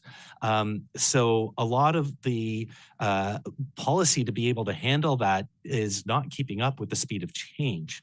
And this is being recognized within the United Nations, being recognized within NATO. The writers of the Tallinn Manual in particular are very cognizant of that and are very much working nonstop to try and modify as best as they can. But I think at the same time, we can't ignore that artificial intelligence is part of this space. We can't ignore that we need to use it, but we also need to make sure that as we do use it for our own purposes, that we do whatever we can to understand those other effects that come with it and mitigate potential damages that we just don't even understand could exist right now. Hannah, anything from you? Yes, sir. Thank you. Very much in agreement with what you said, obviously. And to add on the additional point that we don't know a lot about AI, but what we do know is it does copy 2 very human attributes, which is it's very good at making assumptions and it's very good at lying convincingly. And so when we are talking about AI, especially when it comes to security and defense and people's livelihoods and lethality, we want to make sure that when we are using AI within our institutions, we are doing our best to think 2 steps ahead of AI. What is AI assuming in this situation, and how can we train it to make it not make that assumption? And how can we ensure we are verifying the information that it's giving us? I think that's kind of 2 crucial points when we move forward, because as we don't understand it fully or what's going to happen in 5, 10 years with AI, we can at least anticipate what it may need to know in order to serve us better and to be used as a tool effectively. But we can't do that unless we point out those weak points and try to train it better. And that also means kind of that idea of putting gender advisors or people who are well-versed in the women, peace, and security agenda in the rooms when we're using AI, when we're developing these strategies, because they're going to train the AI and ask the questions that we need it to know in order to kind of send up these warning signals and flags when we're actually using the programs real time. Thank you.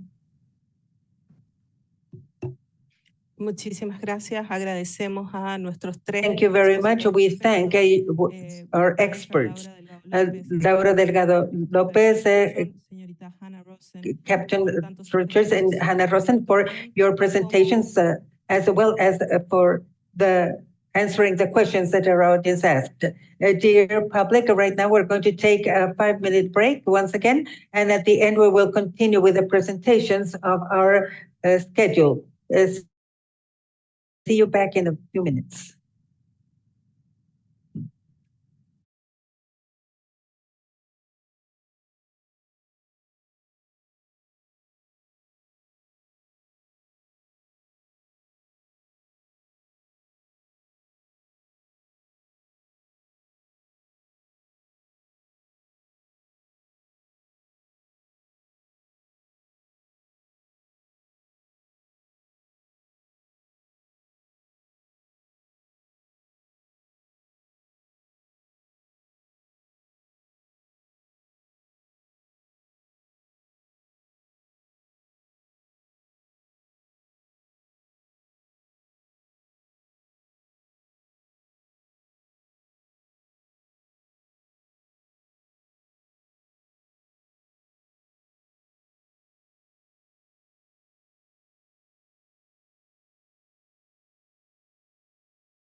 Dear audience, to continue, we open the second panel called Women as the Builders of Peace in the context of operational deployment, war and peace, welcoming the representative of Brazil. It is an honor to introduce Lieutenant Colonel Ivana Mayra Pereira Costa, officer from the Army of Brazil and a specialist in the agenda of women, peace, and security, with a trajectory of peace and international training and training in protection of civilians, humanitarian rights, and military cooperation and gender advisory. Throughout her career, she has participated in the United Nations in Haiti and in gender and prevention of exploitation at the United Nations in New York. Now she is a gender advisor and the focal point of women, peace, and security, contributing to the strengthening of institutional capabilities and to the integration of perspectives in the military and peace operations. Today, she's going to talk about the participation of women in situations of war. Colonel Ferreira Costa, the floor is yours. Good morning, good afternoon in Brazil. My screen is working now. Can you see it?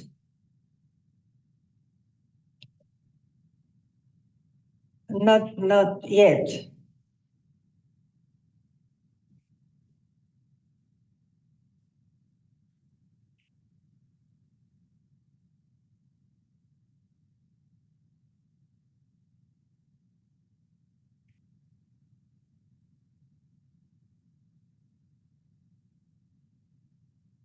It's not in the presentation mode. But for me, it's in the presentation mode. Well, I'm going to introduce because I'm not going to use all the screen, so don't worry. I'm going to talk a little bit more because there are many things that I'm going to present that were said already, but I'm going to try to say something more. Now I'm going to talk in Portuguese at this moment because good morning to all of you. It is a great pleasure to be here. And I want to thank profoundly to the IADB and the person of its director for the invitation and to lead the promotion of this space for strategic reflection. I also thank all those that worked to make this event possible for their professionalism and their dedication and to this very important topic. And very especially, the trust that you gave me, and that honors me a lot. I wasn't going to come. Well, Becky was going to come, but she can't come because she had another thing to do this morning. I congratulate the presentators that spoke before me. I strengthen the important words of the authorities that preceded me, and especially in the expansion and in the remarks of how the agenda, women, peace, and security needs to be as an agent of international security. And for me, it is a satisfaction to participate in this space of international security. We cannot build it without a strategic vision and a political responsibility and a commitment to a sustainable peace.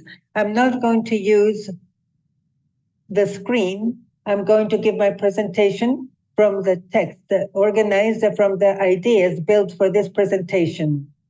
To talk about women as the builder of peace is to talk about strategies, stability, and international security.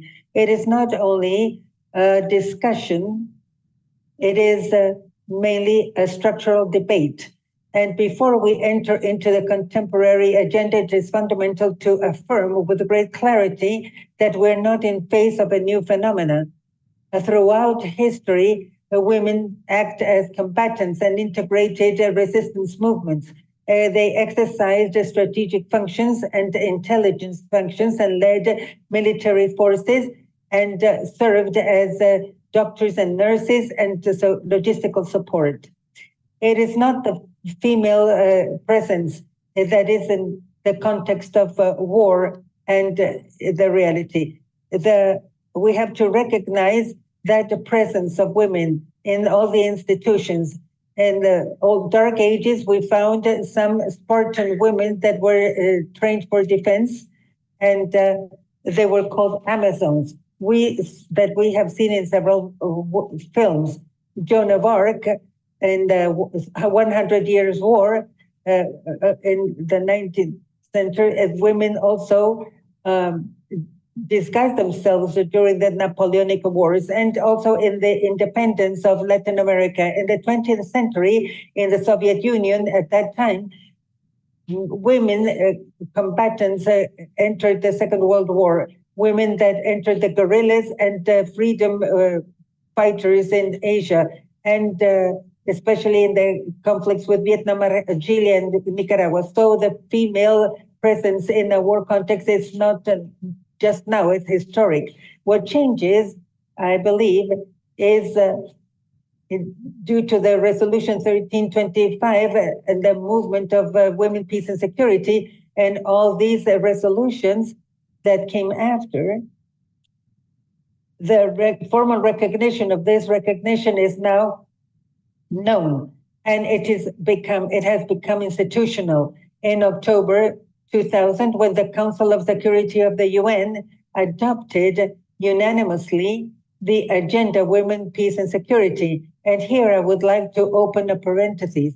We always discuss, and it is legitimate to do so when we affirm that the agenda and the Resolution 1325 is an issue, a change of paradigm. It's if we think that the agenda, peace, women, and security is not only a temporary framework from October with the Resolution 1325, we have to go back into history, and we have to remember all the conferences of Mexico, of Beijing, and the conference of Belém in Brazil, and all these conferences that at the end are part of that group that now is the agenda Women, Peace, and Security. This agenda is structured into 4 pillars: participation, whose objective is to guarantee the full presence and equal presence of women in all the levels of decision making, and the negotiation of peace accords. And I'm going to open another parenthesis. And I believe that in the opening, we had 5 authorities, among which there were 2 women. And so it is almost a half and half. And we make a reference to the UN when we talk about the strategy of gender parity launched in 2017 for the implementation in 2018. And the terms and definitions of the participation of women, not only in peace operations, but also in positions of leadership within the UN in New York. This gender parity was also signed and corroborated by several countries that contribute with troops. The member countries of the UN renewed now in January 25 all this. The second pillar is the protection that women and girls have to be protected against gender and sexual violence. The presumption of the gender perspective in risk analysis, the prevention of conflicts and violence. And besides the recovery, and to guarantee that the reconstruction process includes the needs and the leadership of women. And here I'm going to open another parenthesis. Although the 4 pillars are interdependent, the 2 of them demand urgent reinforcement of the participation and prevention. Without participation, that protection is only reactive.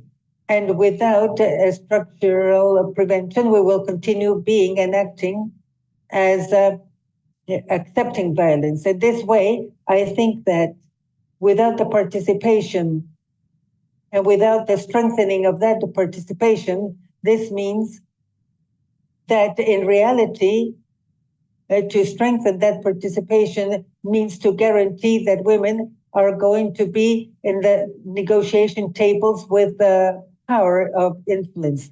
I'm going to open at the opening, we had 2 women at the table, and this is the implementation of the agenda. It means a real power of influence. The data are not mistaken.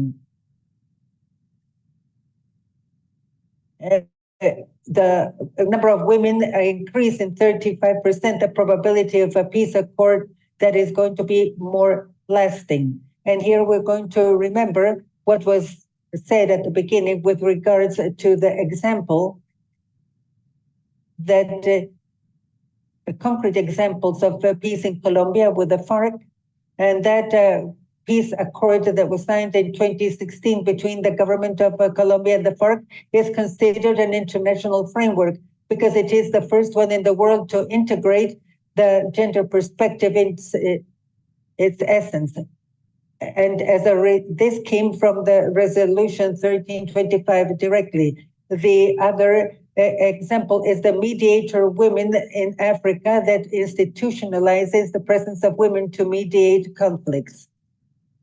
Nevertheless, international commitments are translated into national policies. And in this way, we're going to try and to deal with the importance of international plans for the agenda women, peace, and security that are decisive instruments. Countries like Norway, Sweden, Canada, represented before here in this forum. And the United Kingdom, and here in Latin America, Colombia, Chile, and Uruguay. Talking about Chile, Bachelet, when she reached the Secretary General with the support of Brazil and Mexico and Uruguay.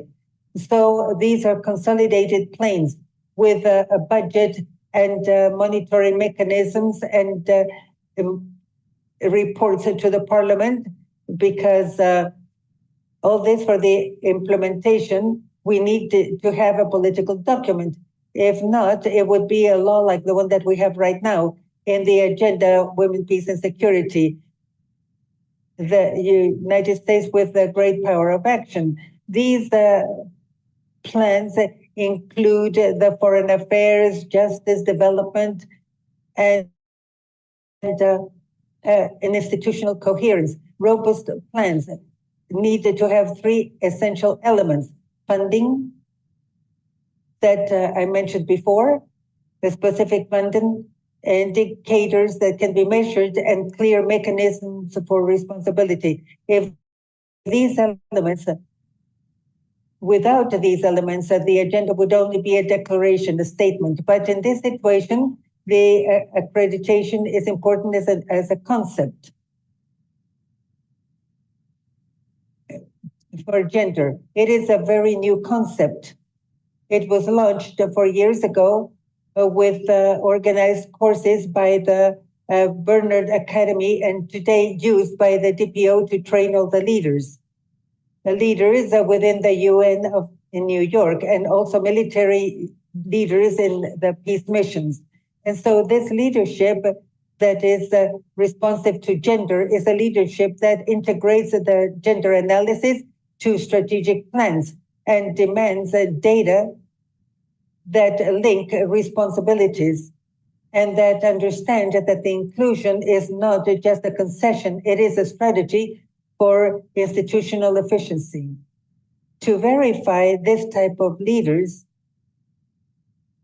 it is only possible when we see commanders incorporating gender analysis in their plans, operational plans, and also in the ministries to implement those national plans on peace missions, positioning gender advisors in strategic levels, and evaluating risks on the impacts on men and women, and strategic leadership. It's not rhetoric.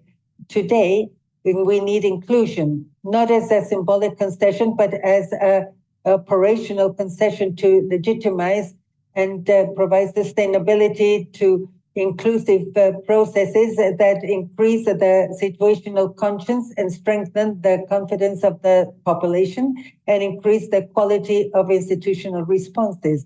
Diversity as a strategic asset, and because this will produce more innovating solutions in multinational environments like peace missions. Diversity is the multiplier of forces, leadership that is responsible, ethical, and transparent, oriented to responsibility. The leadership with responsibility and in their organizational structure avoids abuses, and the implementation of the agenda of women, peace, and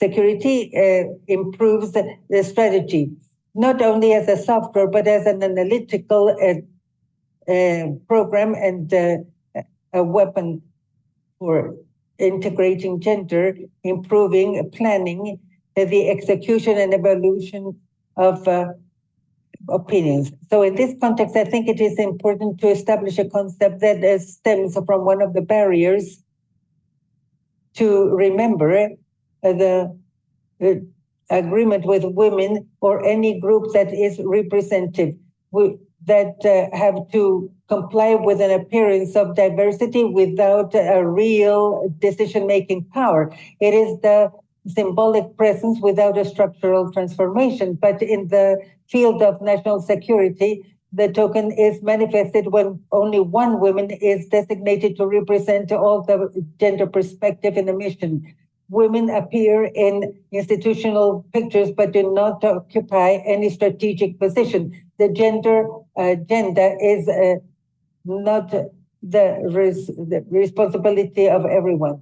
Tokenism means inequality over inclusion, real inclusion, including resources, access to information, and the decision-making power. And finally, it is important to take the negative and positive Jochen Gassman thoughts of the ceasefire and exclusion and violence that is invisible. Positive peace is the presence of social justice, equality, inclusive institutions, and the absence of structural violence and cultural violence. It also implies the transformation of the power relationships and equal access to opportunities. The genuine integration of the gender perspective is a positive pillar of peace because it transforms systems, not only silence the weapons. The Constitution does not start with assigning an agreement. It starts with inclusion. So I have a question here. Can we build the security, a sustainable security, in ignoring half of the population? The history, empiric data, and the operational experience requires a clear answer. And women are agents, structural agents of stability. What is at stake is not only the social issue, but also the efficiency and strategy. And if we want a lasting positive peace, we need to have institutions that see our society to stabilize that a society comprised by men and women. So these are the topics and the message that I would like to transmit in this participation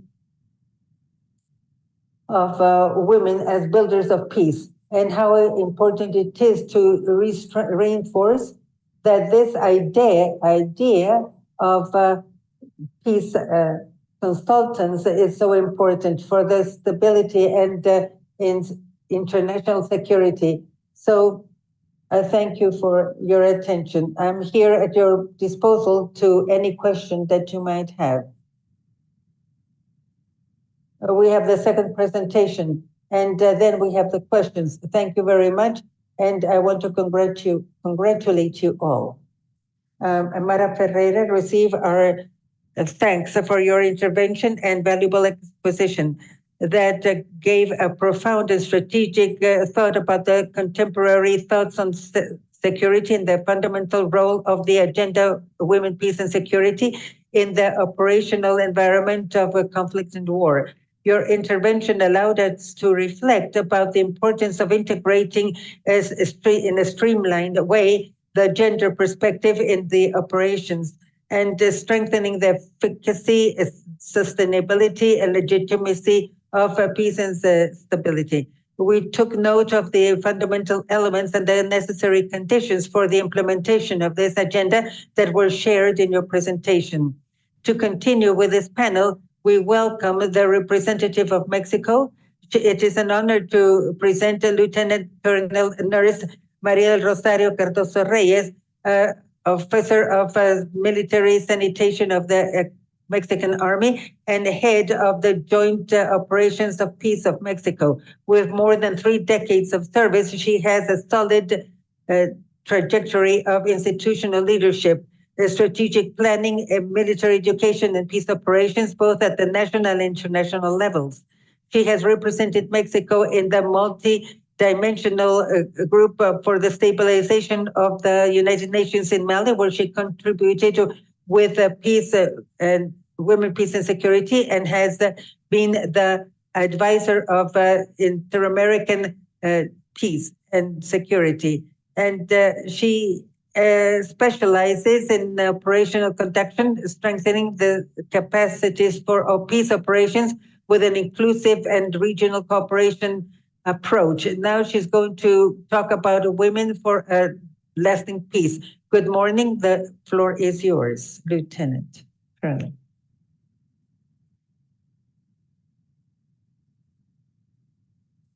Good morning.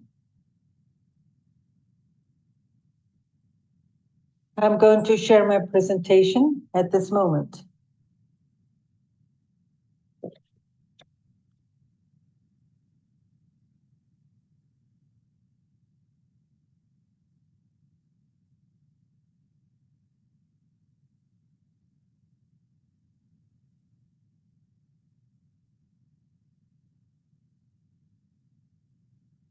Can you hear me? Yes, we can hear and see your presentation. Well, I thank you for this opportunity, and I thank the authorities and the organizers for this space to share and reflect with you in this important seminar of women, peace, and security.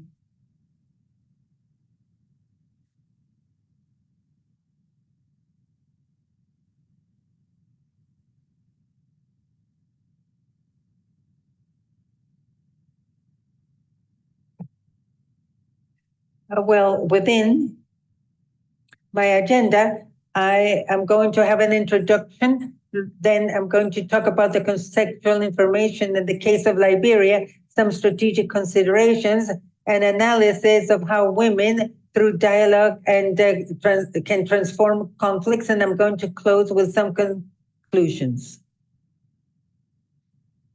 In the context of operation deployment, be it in wars active scenarios or in the processes of post-conflict stabilization, security is usually defined in terms of the control of territories, the management of threats, and the legitimate use of force.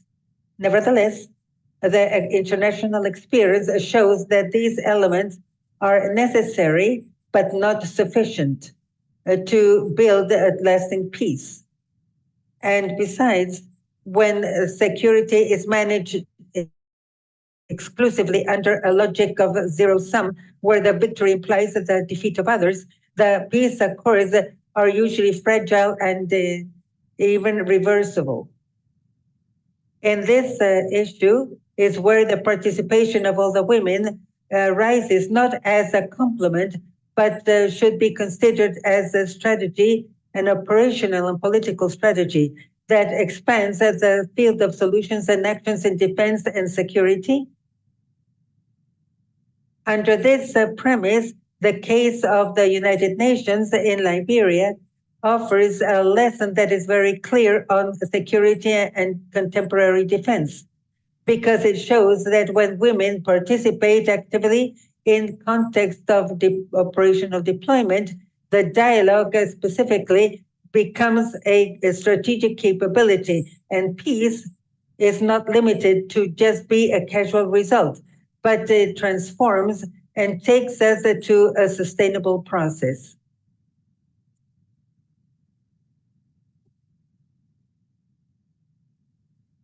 The mission of the United Nations in Liberia was established in 2003 with a mandate to support the implementation of the General Peace Accord. And after a decade of civil war that was characterized by a collapse of institutions and the fragmentation of the society and the systematic use of violence against the civilian population. This mission operated in a very complex environment. It combined tasks of stabilization and disarmament and reintegration, and the reform of the security and the support to democratic governance.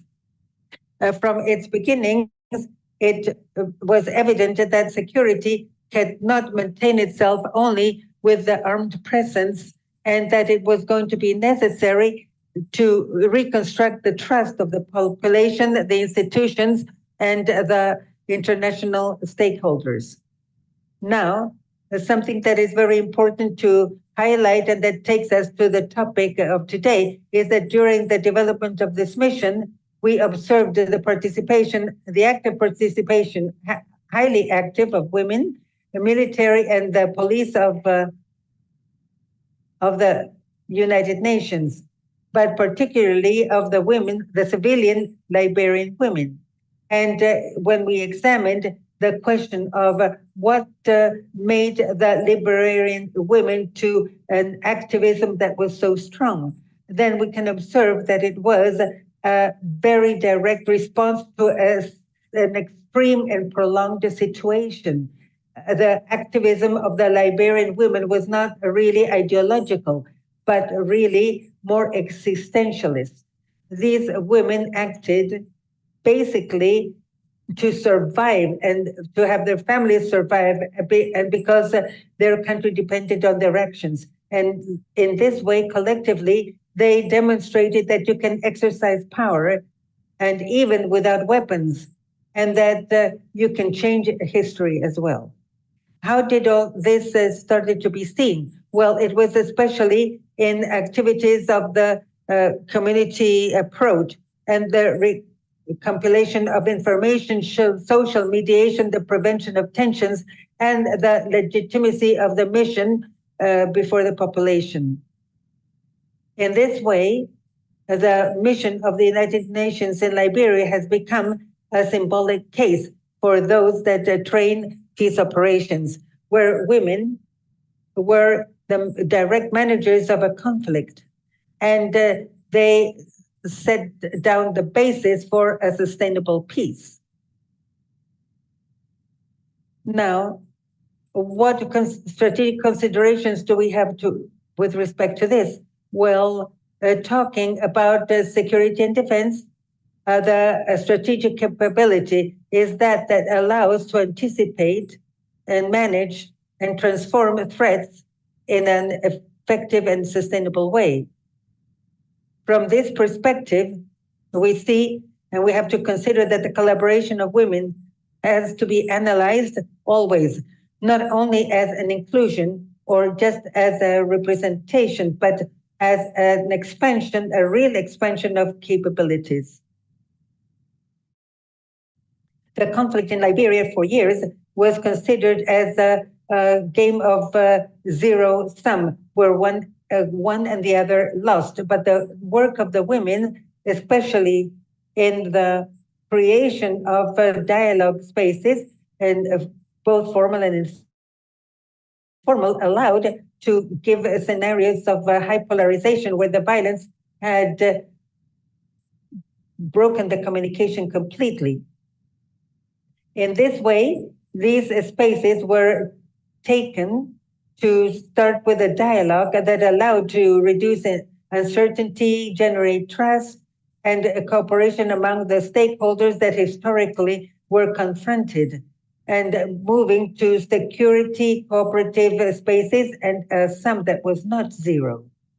And with these considerations as a framework, it is possible to analyze how these multiple and in dynamics exercised by the women, uniformed police and civilians, manifested on the terrain. How how you can do things in the framework of the United Nations in Liberia. And so now we analyzed that the massive action of the women for peace in Liberia was a pacifist movement initiated in 2003 by Christian women and Muslim women. And we have to consider that it is very important that it was under the leadership of Prima Boy, Peace Nobel Prize 2012, that had clear impact, both at the operational level and political level, and was able to end the second civil war in Liberia. Here, it is very important to highlight that the associations, that the key movements in Liberia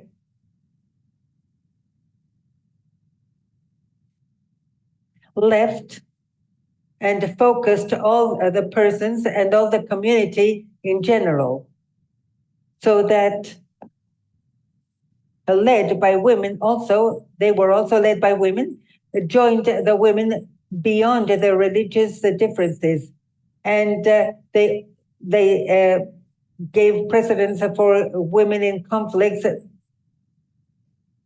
and they helped the women and the children to reconstruct their communities that were damaged by the long years of war, the civil wars, and promoted peace and, above all, the leadership of women that was so highlighted. The actions that come out or are highlighted are women sitting at the presidential palace dressed all in white and blocking conversations of men to force an agreement. Protests in the markets and visibilizing this continuously, and many draws, and also some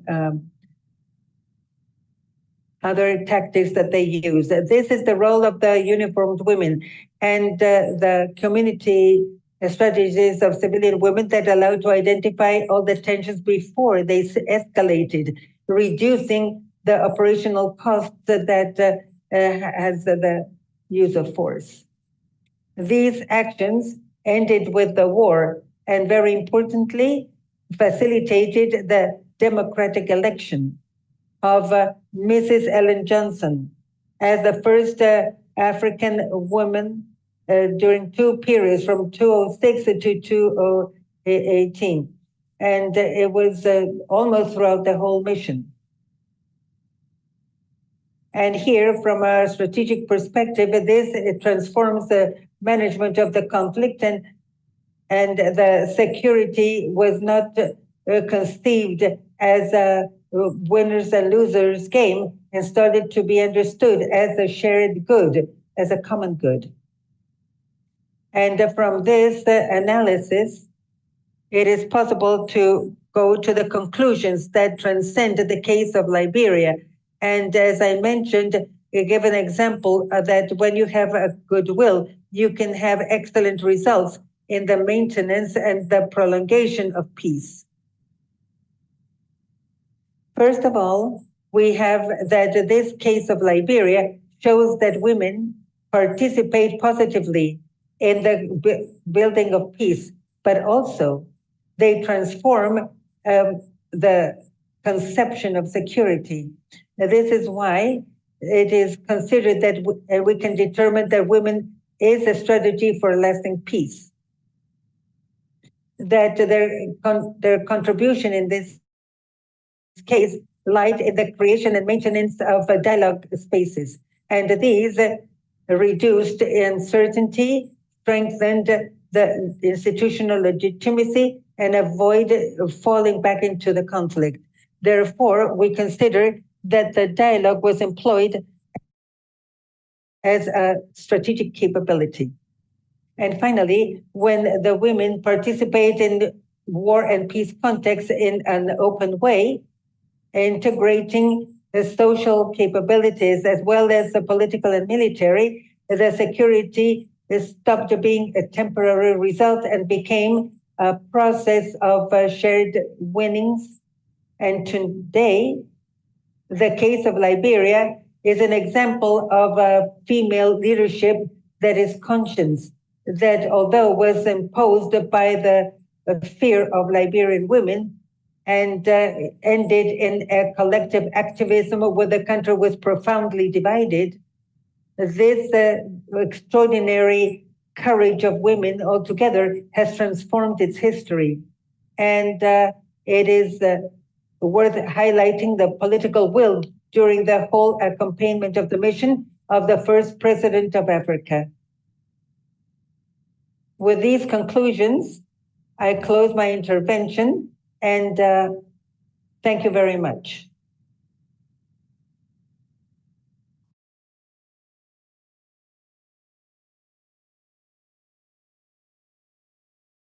Carlos Reyes, please receive our most sincere thanks for your presentation and your experience with the United Nations in Liberia and how the armed forces have moved forward in integration and the strengthening of women leadership as a strategic component for long-lasting peace.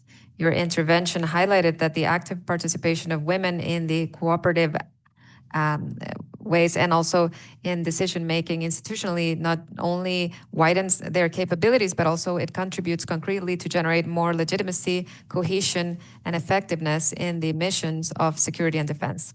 Next, we will open up a space for a segment of questions and answers for our panelists.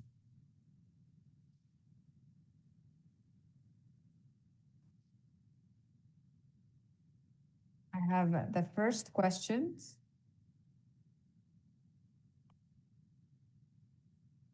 So both in your presentations, you both mentioned to avoid falling into discussions that have a sum zero. So in order to promote trust among the parties, you narrated and explained ways in which the participation of women in the peace missions allow to build and consolidate long-lasting peace.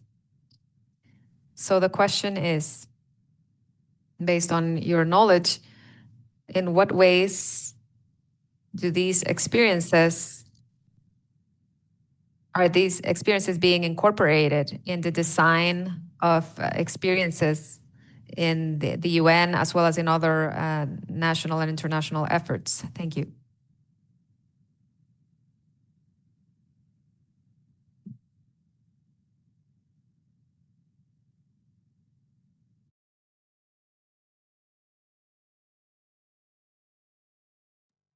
Any of the two can speak by unmuting your microphones.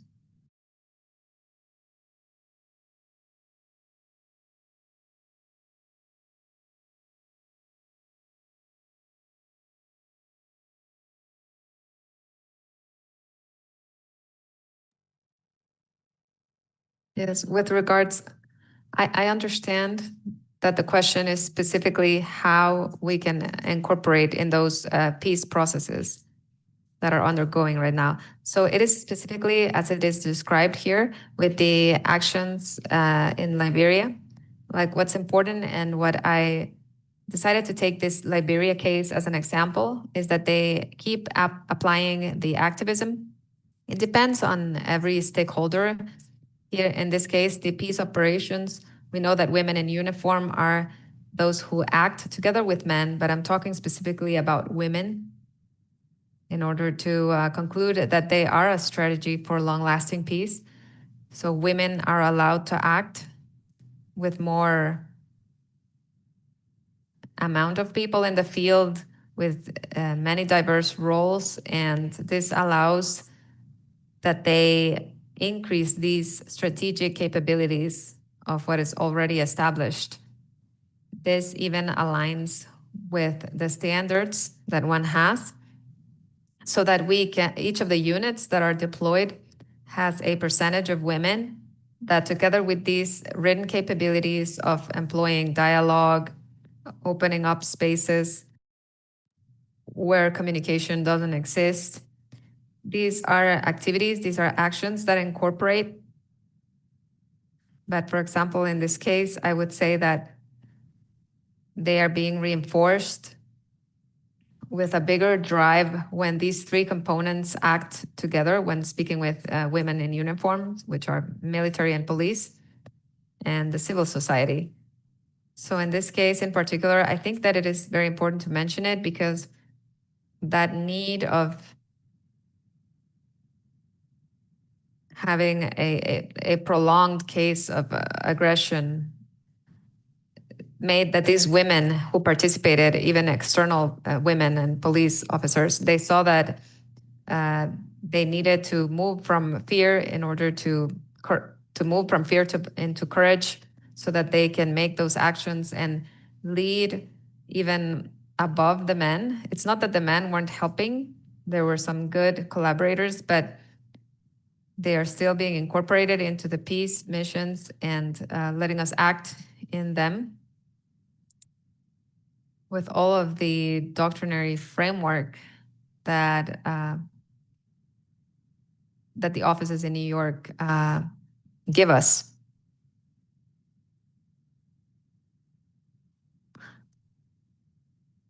I agree with Cardosa.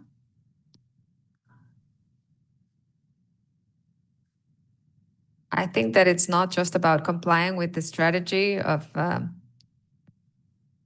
having a parity in the genders with the defined percentages in terms of participation, individuals, officers, or police officers, but mostly the staff who are in strategic positions, not just in positions such as gender, like doctors, psychologists, but in logistics and intelligence and operations. I think that those functions can be occupied. We have many women that are prepared and are ready to assume these roles. In the case of Liberia, it is really representative. It's truly an example that we have now. We've had some engineering companies that were deployed in Haiti. I've been there twice already. And companies from the Philippines, for example. Most of the company was formed by women, engineer women. Also, there's another example of UNEMIS. They had a police commissioner for 3 years in a row. So I think that we already have all of the instruments and we have the knowledge and we have the training so that it allows for everything to be implemented and the conditions for equal participation are happening. We have this, we're still not getting to 10% within a contingent. We have reached a bit more than what has been foreseen as far as gender equality. We have accomplished more than 50% in leadership. But on the ground, we need to implement effectively the agenda of women, peace, and security. And I think that based on that leadership and responsibility of the women who are in the leadership roles, in some countries who have signed on these agendas for gender equality, however, they are still not following what has been planned. It's not a matter of percentages and permits. It's actually equality. It's gender equality and the opportunities. Muchísimas gracias por sus excelentes respuestas. Thank you all for your excellent responses. Dear audience, we're going to close the second panel. Thank you to all the presenters for your participations, and we will be taking a 5-minute break, at the end of which we will continue with the presentations. Also, I want to mention, since it has been asked in the chat, that this seminar is being transmitted in 3 languages simultaneously. Please look for the YouTube channel that belongs to the language that you wish to listen to. Thank you. See you briefly.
The Seminary of Women, Peace and Security of 2026, the role of women in the building of collaborative solutions in security and defense. In this event, the IADB will begin the commemorative activities of 8th of March, the International Day of Women, thereby adding itself to many initiatives coordinated in the Inter-American system, in particular together with the Inter-American Commission of Women. This agenda looks to visibilize the role of women in technology and decision-making, reaffirming its participation in essential conditions in order to obtain peace. So in that context, the next 4th of March, we will have the Permanent Council, Extraordinary Permanent Council in the headquarters of the OAS, and it will be streamed live in order to commemorate the 8th of March, centered in the participation of women in digital transformation and linking it to the Women, Peace and Security Initiative. We invite you to actively participate, to like the streaming and incorporate your emails so that we can send you the responses. Dear audiences, all of the information and opinions and comments issued or expressed by all of the presenters are of their own responsibility. We will continue with our presentations, and we will begin now with our third panel with the topic Women in Different Operations, in Operations Other Than War. It is a pleasure to welcome the representative of Colombia, Colonel Oleskenio Enrique Flores Rincon, who is a superior officer of the police in Colombia and a specialist in security and hemisphere defense. He has 3 decades of leadership, institutional transformation, and cooperation. He's a master in security and defense by the IADC. He has a wide trajectory in planning, governance, security, and institutional strengthening with an approach on human rights and gender perspective. He has also had different roles in the police education, our organizational transformation, and hemisphere transformation. And he's a delegate in Washington and also police director in Colombia. He contributes to the development of strategic capabilities and the strengthening of collaborative approaches in the topic of security, which are key elements for the current debates on women, peace, and security in the hemisphere. Today, he will be presenting to us the role of women in public security and its capability of transformation in the police. Colonel Oleskenio Flores, the floor is yours. Thank you. Can you hear me? We can hear you. Okay, I'm going to share the presentation.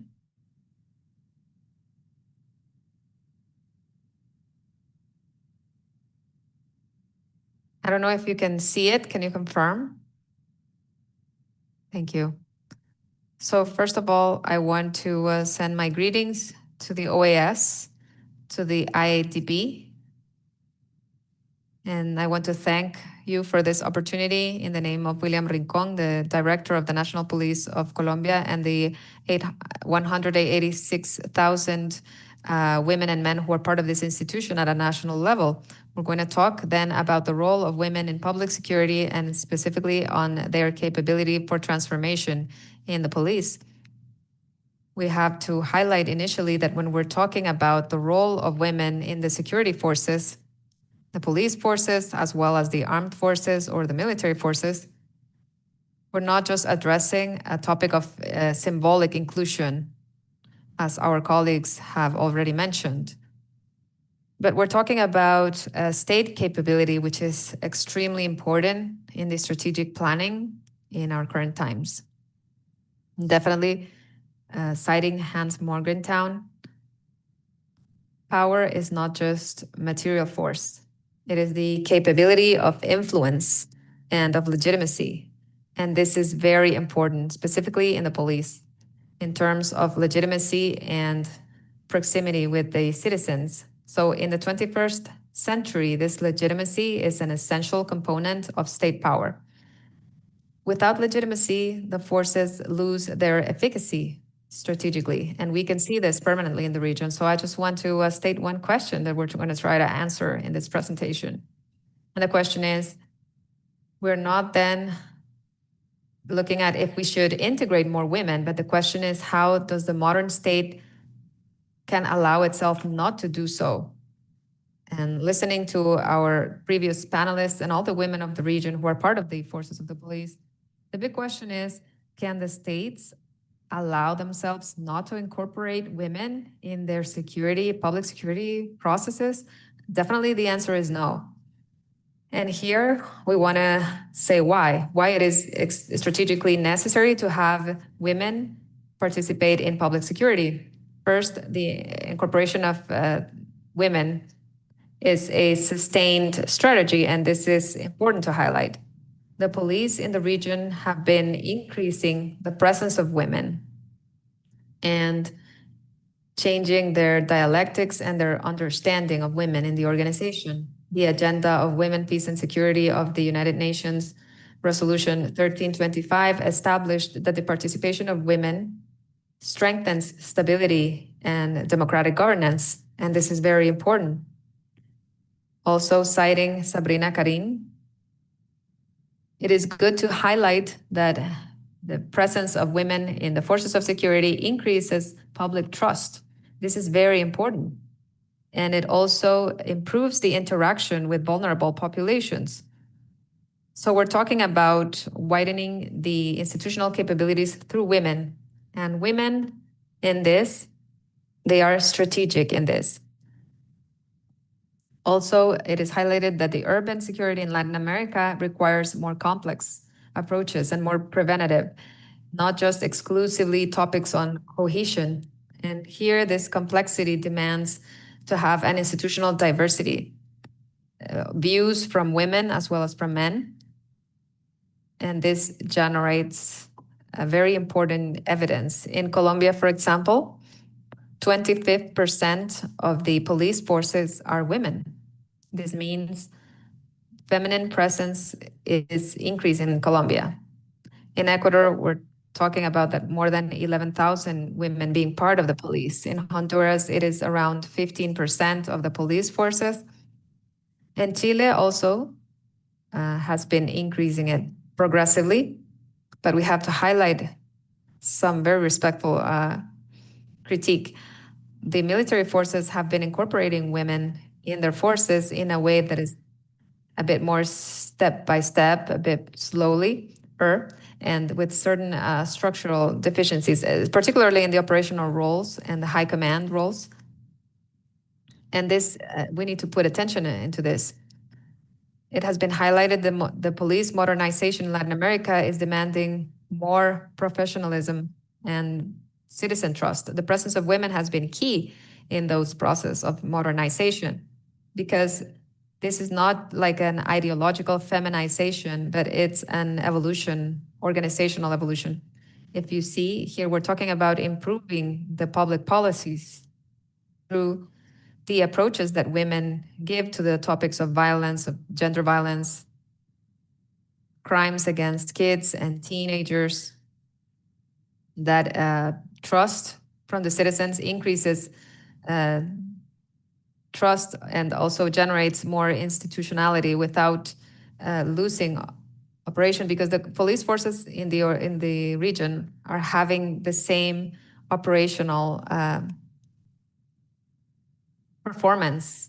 There's improvements in the operations. It strengthens also the legal processes, and this is very important because it combats the presence of women in the police forces. It combats, in these moments, they're combating on topics, they're fighting on topics that have to do with the lack of legalization and condemns, and which is more a work that is more collaborative.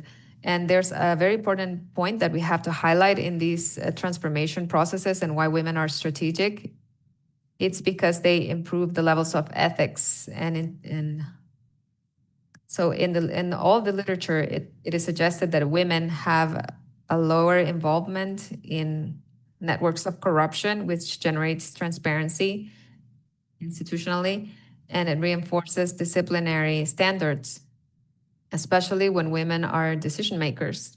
In terms of combating organized crime and transnational organized crime, women are showing more effectiveness in interaction with the victims and with the witnesses, which favors, in many aspects, the decision-making process and also the policing evidence, which is also making decisions based on the evidence and how to collect better the material elements in order to prove something. And it also widens the investigative role to integrate women in criminal investigations, and also the legitimacy of the police actions in the view of the communities, vulnerable communities.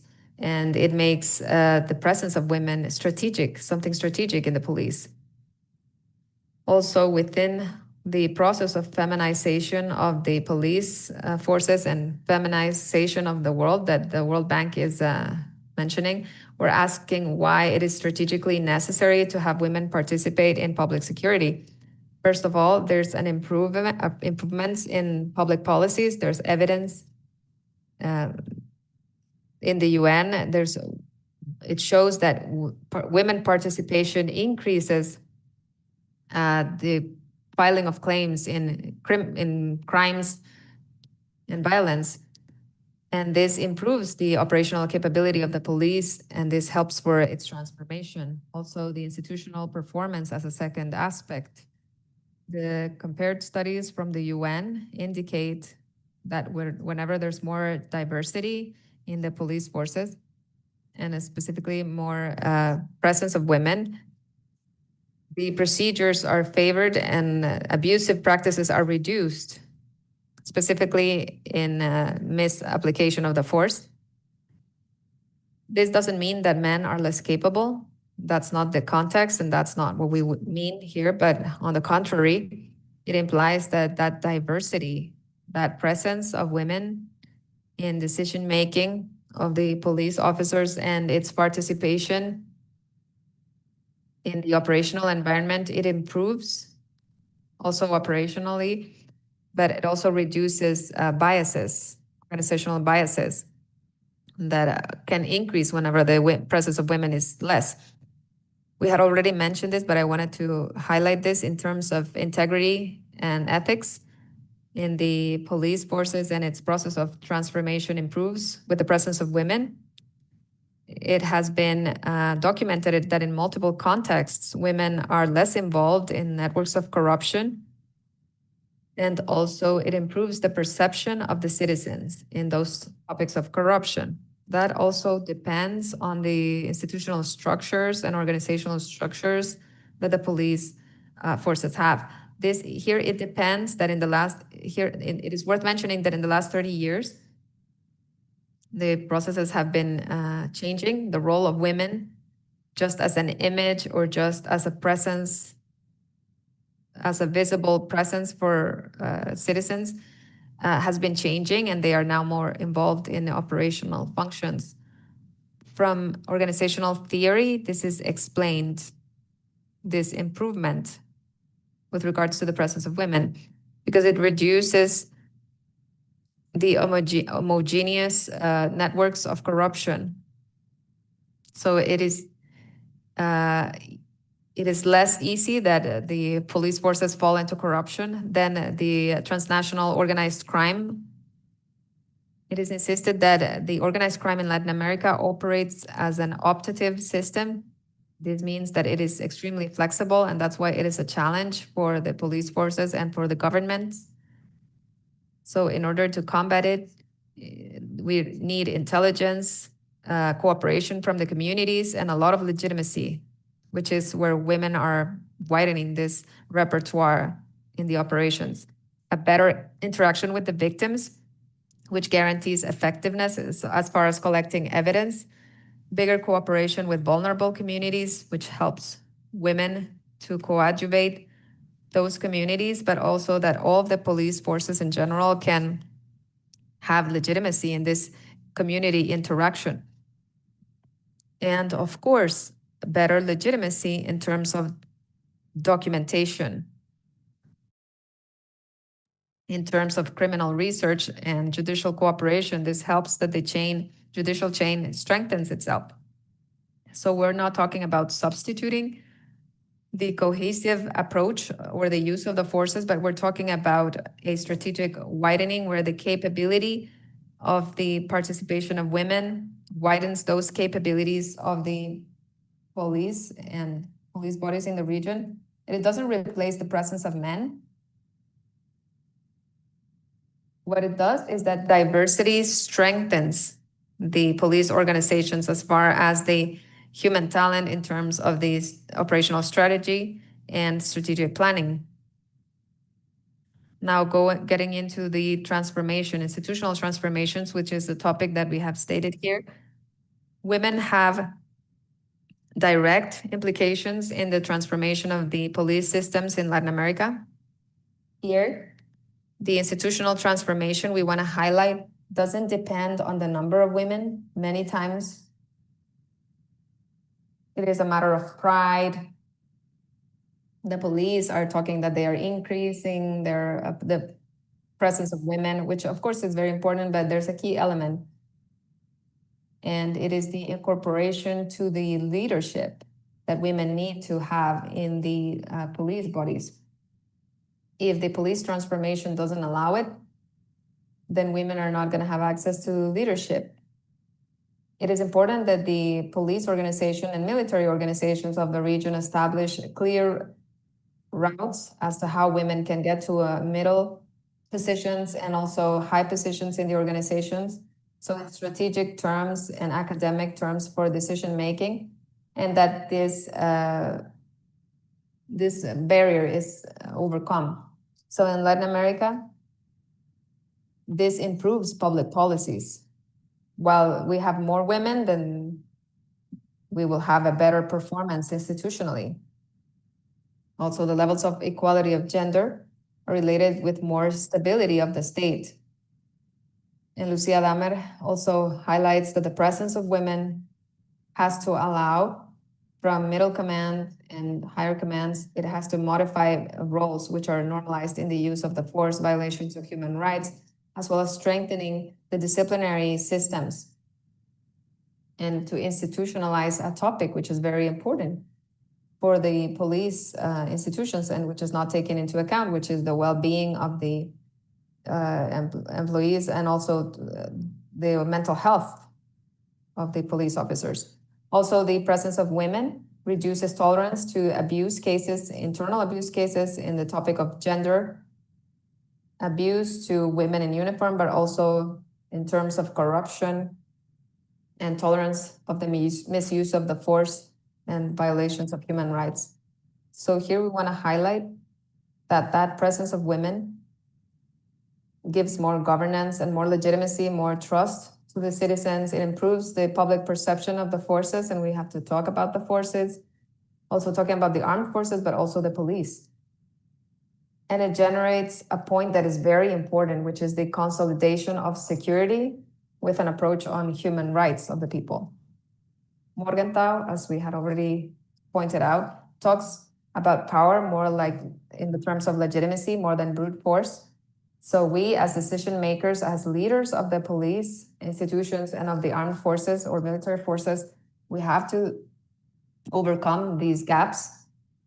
We overcoming these barriers. We need to have more women in high commands and in military high positions. The military forces in the region are doing a great effort to incorporate women, that they need to overcome these gaps in the presence of women in decision-making positions, in the route of command. Also, we have to activate routes or ways that policies that activate retention of women human talent, feminine human talent. And this is a particular case for Colombia, for Peru, Ecuador, and Chile, among others. Women are coming to the medium levels of command. They are now commissioned, or they are lieutenants. Many times in the institution doesn't guarantee their permanence. Women have this challenge of being women, of being mothers. Sometimes they are heads of their families. There's no policies for women retention.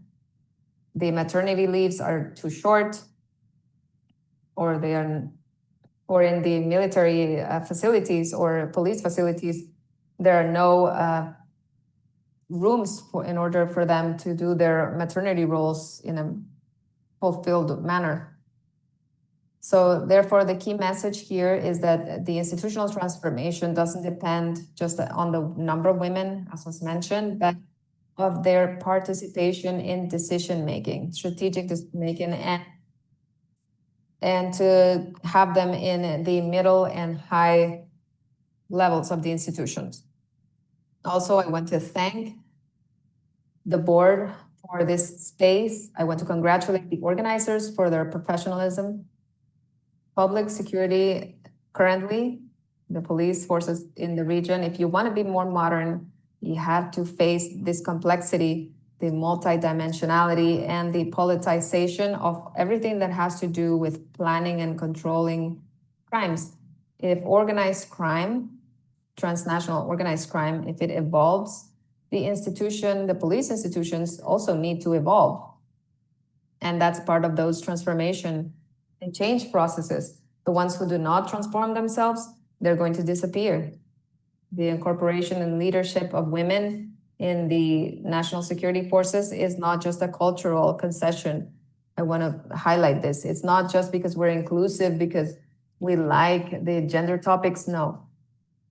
It is part of the strategy of a modernization and transformation and new institutional leadership, which looks to have strategic investment in order to increase the state capabilities of the police and of the governments themselves. As we mentioned, power without legitimacy, it's fragile, and the participation of women in the police has increased in the region. It has increased legitimacy in the region. The forces of security that integrate the feminine human talent are not just fairer, but they are also more efficient, more resilient, and more legitimate. So I conclude my presentation saying that the National Police of Colombia has a very interesting model for development with women that have performed leader positions. The women are an important part and they are present in decision-making for the institution. And therefore, we would like to share this knowledge with the region and to invite all of the military and police forces of the continent to open up their doors to women in leadership positions as part of this process of transformation and modernization in the 21st century. Thank you.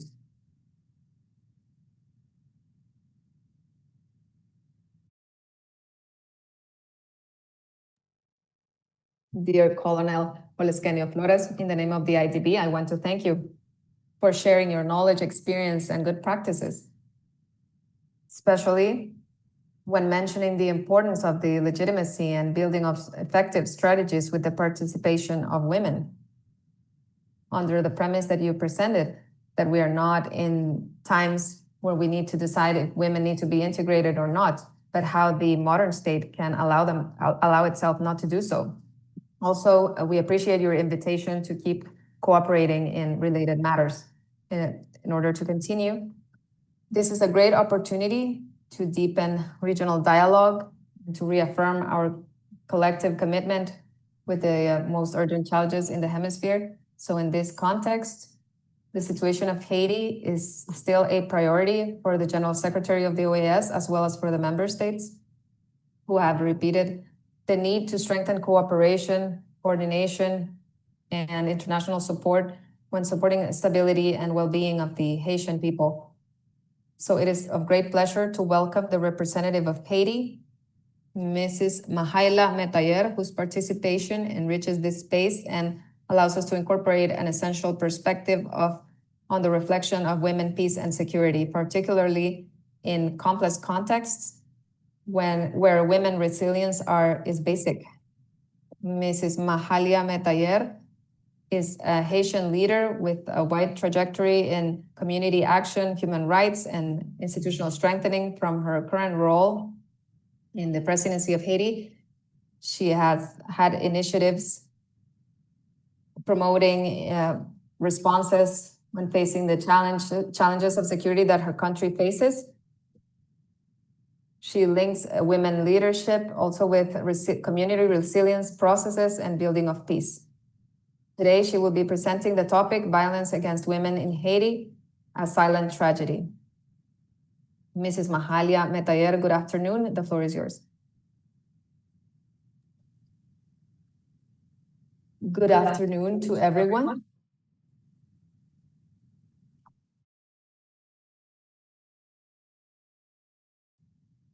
We're going to continue in Spanish. My name is Mahaya Maite, president of the Maternal Foundation since 2004. We work in Haiti with youth and vulnerable communities. Today, I want to talk to you about an urgent topic, women, peace, and security in Haiti. It is not just a humanitarian matter. It is a security matter and for the region and the nation. I will speak from the direct experience. In December of 2025, I visited 5 displaced camps in Port-au-Prince, in the capital of Haiti. I don't speak only as the chair of an organization. I'm talking as a witness of what is happening in my country. When we arrived at the first camp, 2 teenagers made a gesture of help with their hands. One was 12 years old and the other one was 13 years old. And they didn't know we were going to arrive. And they did this immediately, this sign. And later on, I know that they were victims of sexual abuse. That day, I understood that the crisis in Haiti is also a silenced war with women and girls. In the camps, we found people that were crowded, lack of bathrooms, the absence of protection for teenagers, and high exposition to violence based on gender. The girls and women are afraid at night. Mothers do not sleep.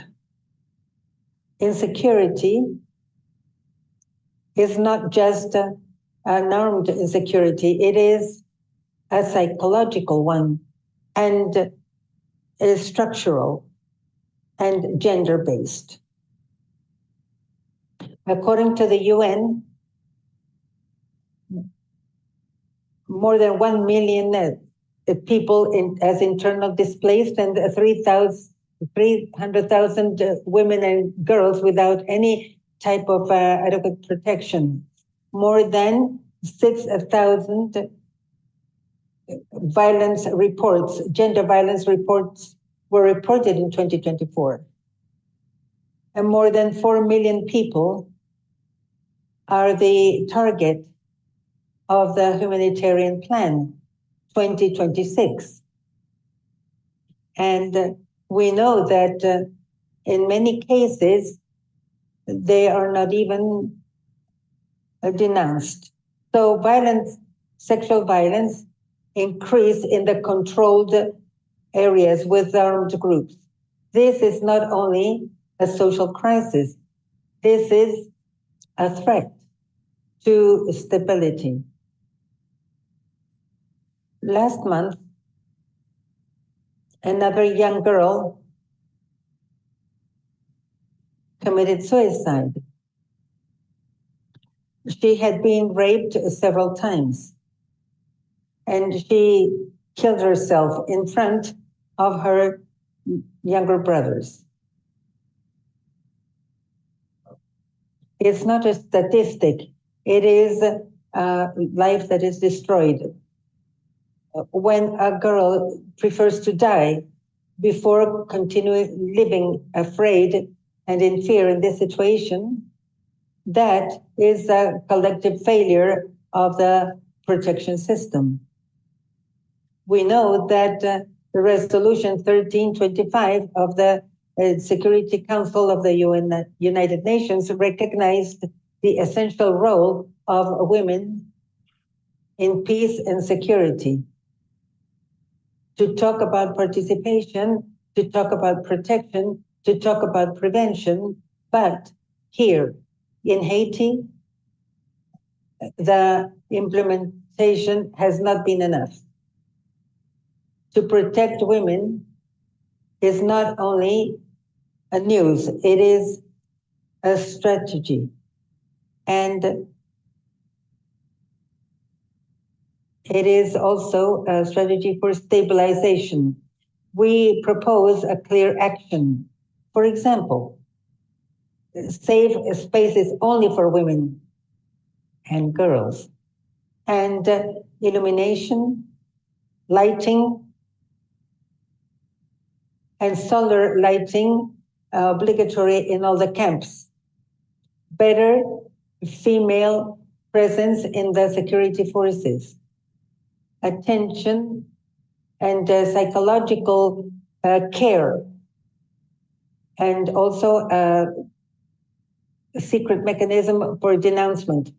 Since December 2025, what we do as the foundation, we have delivered more than 90 youth that are displaced. We have given them psychological care.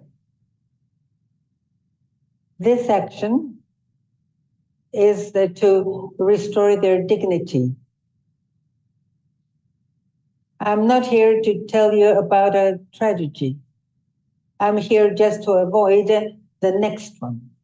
The girls that are displaced don't ask for your pity, they ask for your protection, for their dignity, for their lives. I am very pleased to share with you my experience. What happens is that I was very happy to hear that your experiences as well, especially for the case of Liberia. I think that the Liberian experience could help us as well.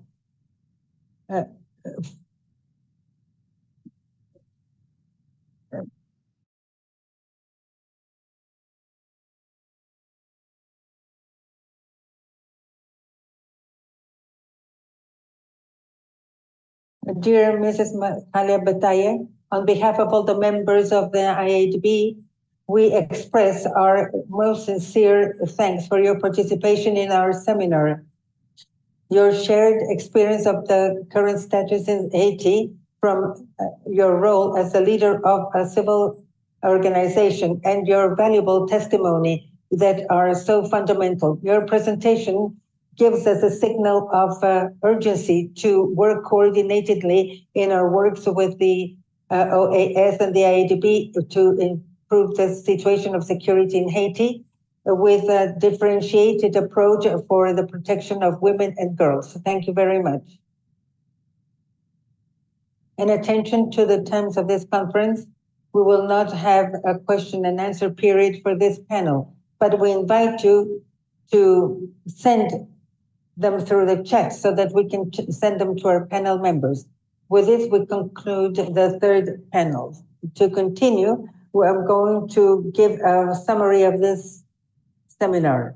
Throughout this day, we have seen that the agenda, Women, Peace and Security, is not a complement, but rather a strategic component of the architecture of hemispheric security. We started with the inspirational words of Laura Gil, who gave us 5 elements that are codependent to work. and who reaffirmed the importance of integrating the gender issue.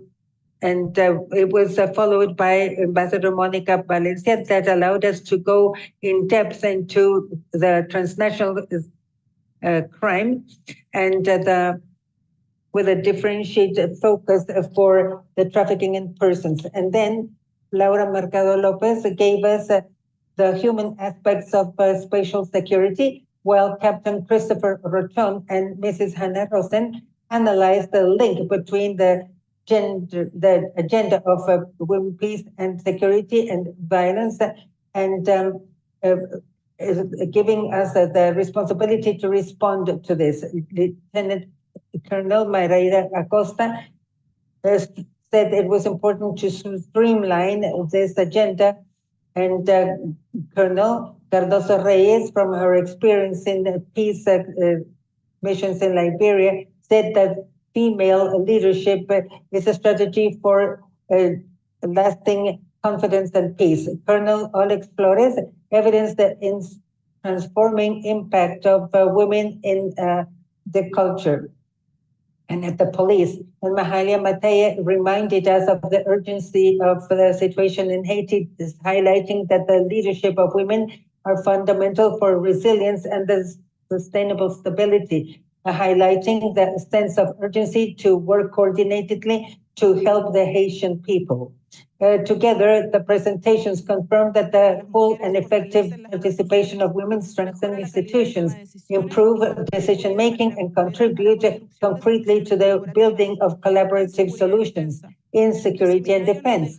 This seminar leaves us with a shared conviction: integrate women fully in these areas, not only responds to international standards, but expands the institutional capabilities and increases the legitimacy of the actions and transforms the competency scenarios into spaces of coordination for lasting peace. I give the floor to Lieutenant Ariana Delgado Resines. She is the advisor in gender of the IADB and organizer of this important event, whose leadership and commitment has been key to generate this space on the agenda of women, peace, and security. Her work has allowed to articulate operational perspectives as well as academic and diplomatic perspectives and focus on the hemispheric security. We hope this initiative will be the starting point of better coordination in our mutual agendas and the IADB and its member states in favor of a more inclusive and collaborative peace.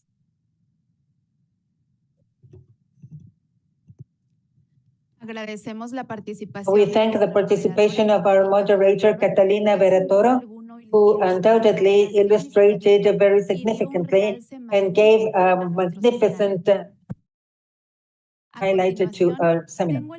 To continue, I have the honor of presenting you virtually the chair of the Commission of Hemispheric Security, and Irene Delgado, who is going to give the closing words.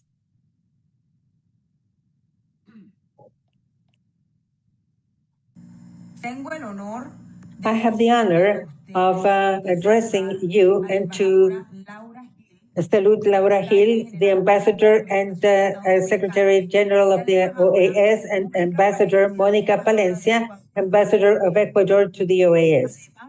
And besides, to the expert speakers of Haiti, Canada, Mexico, Colombia, Brazil, and the University of Florida.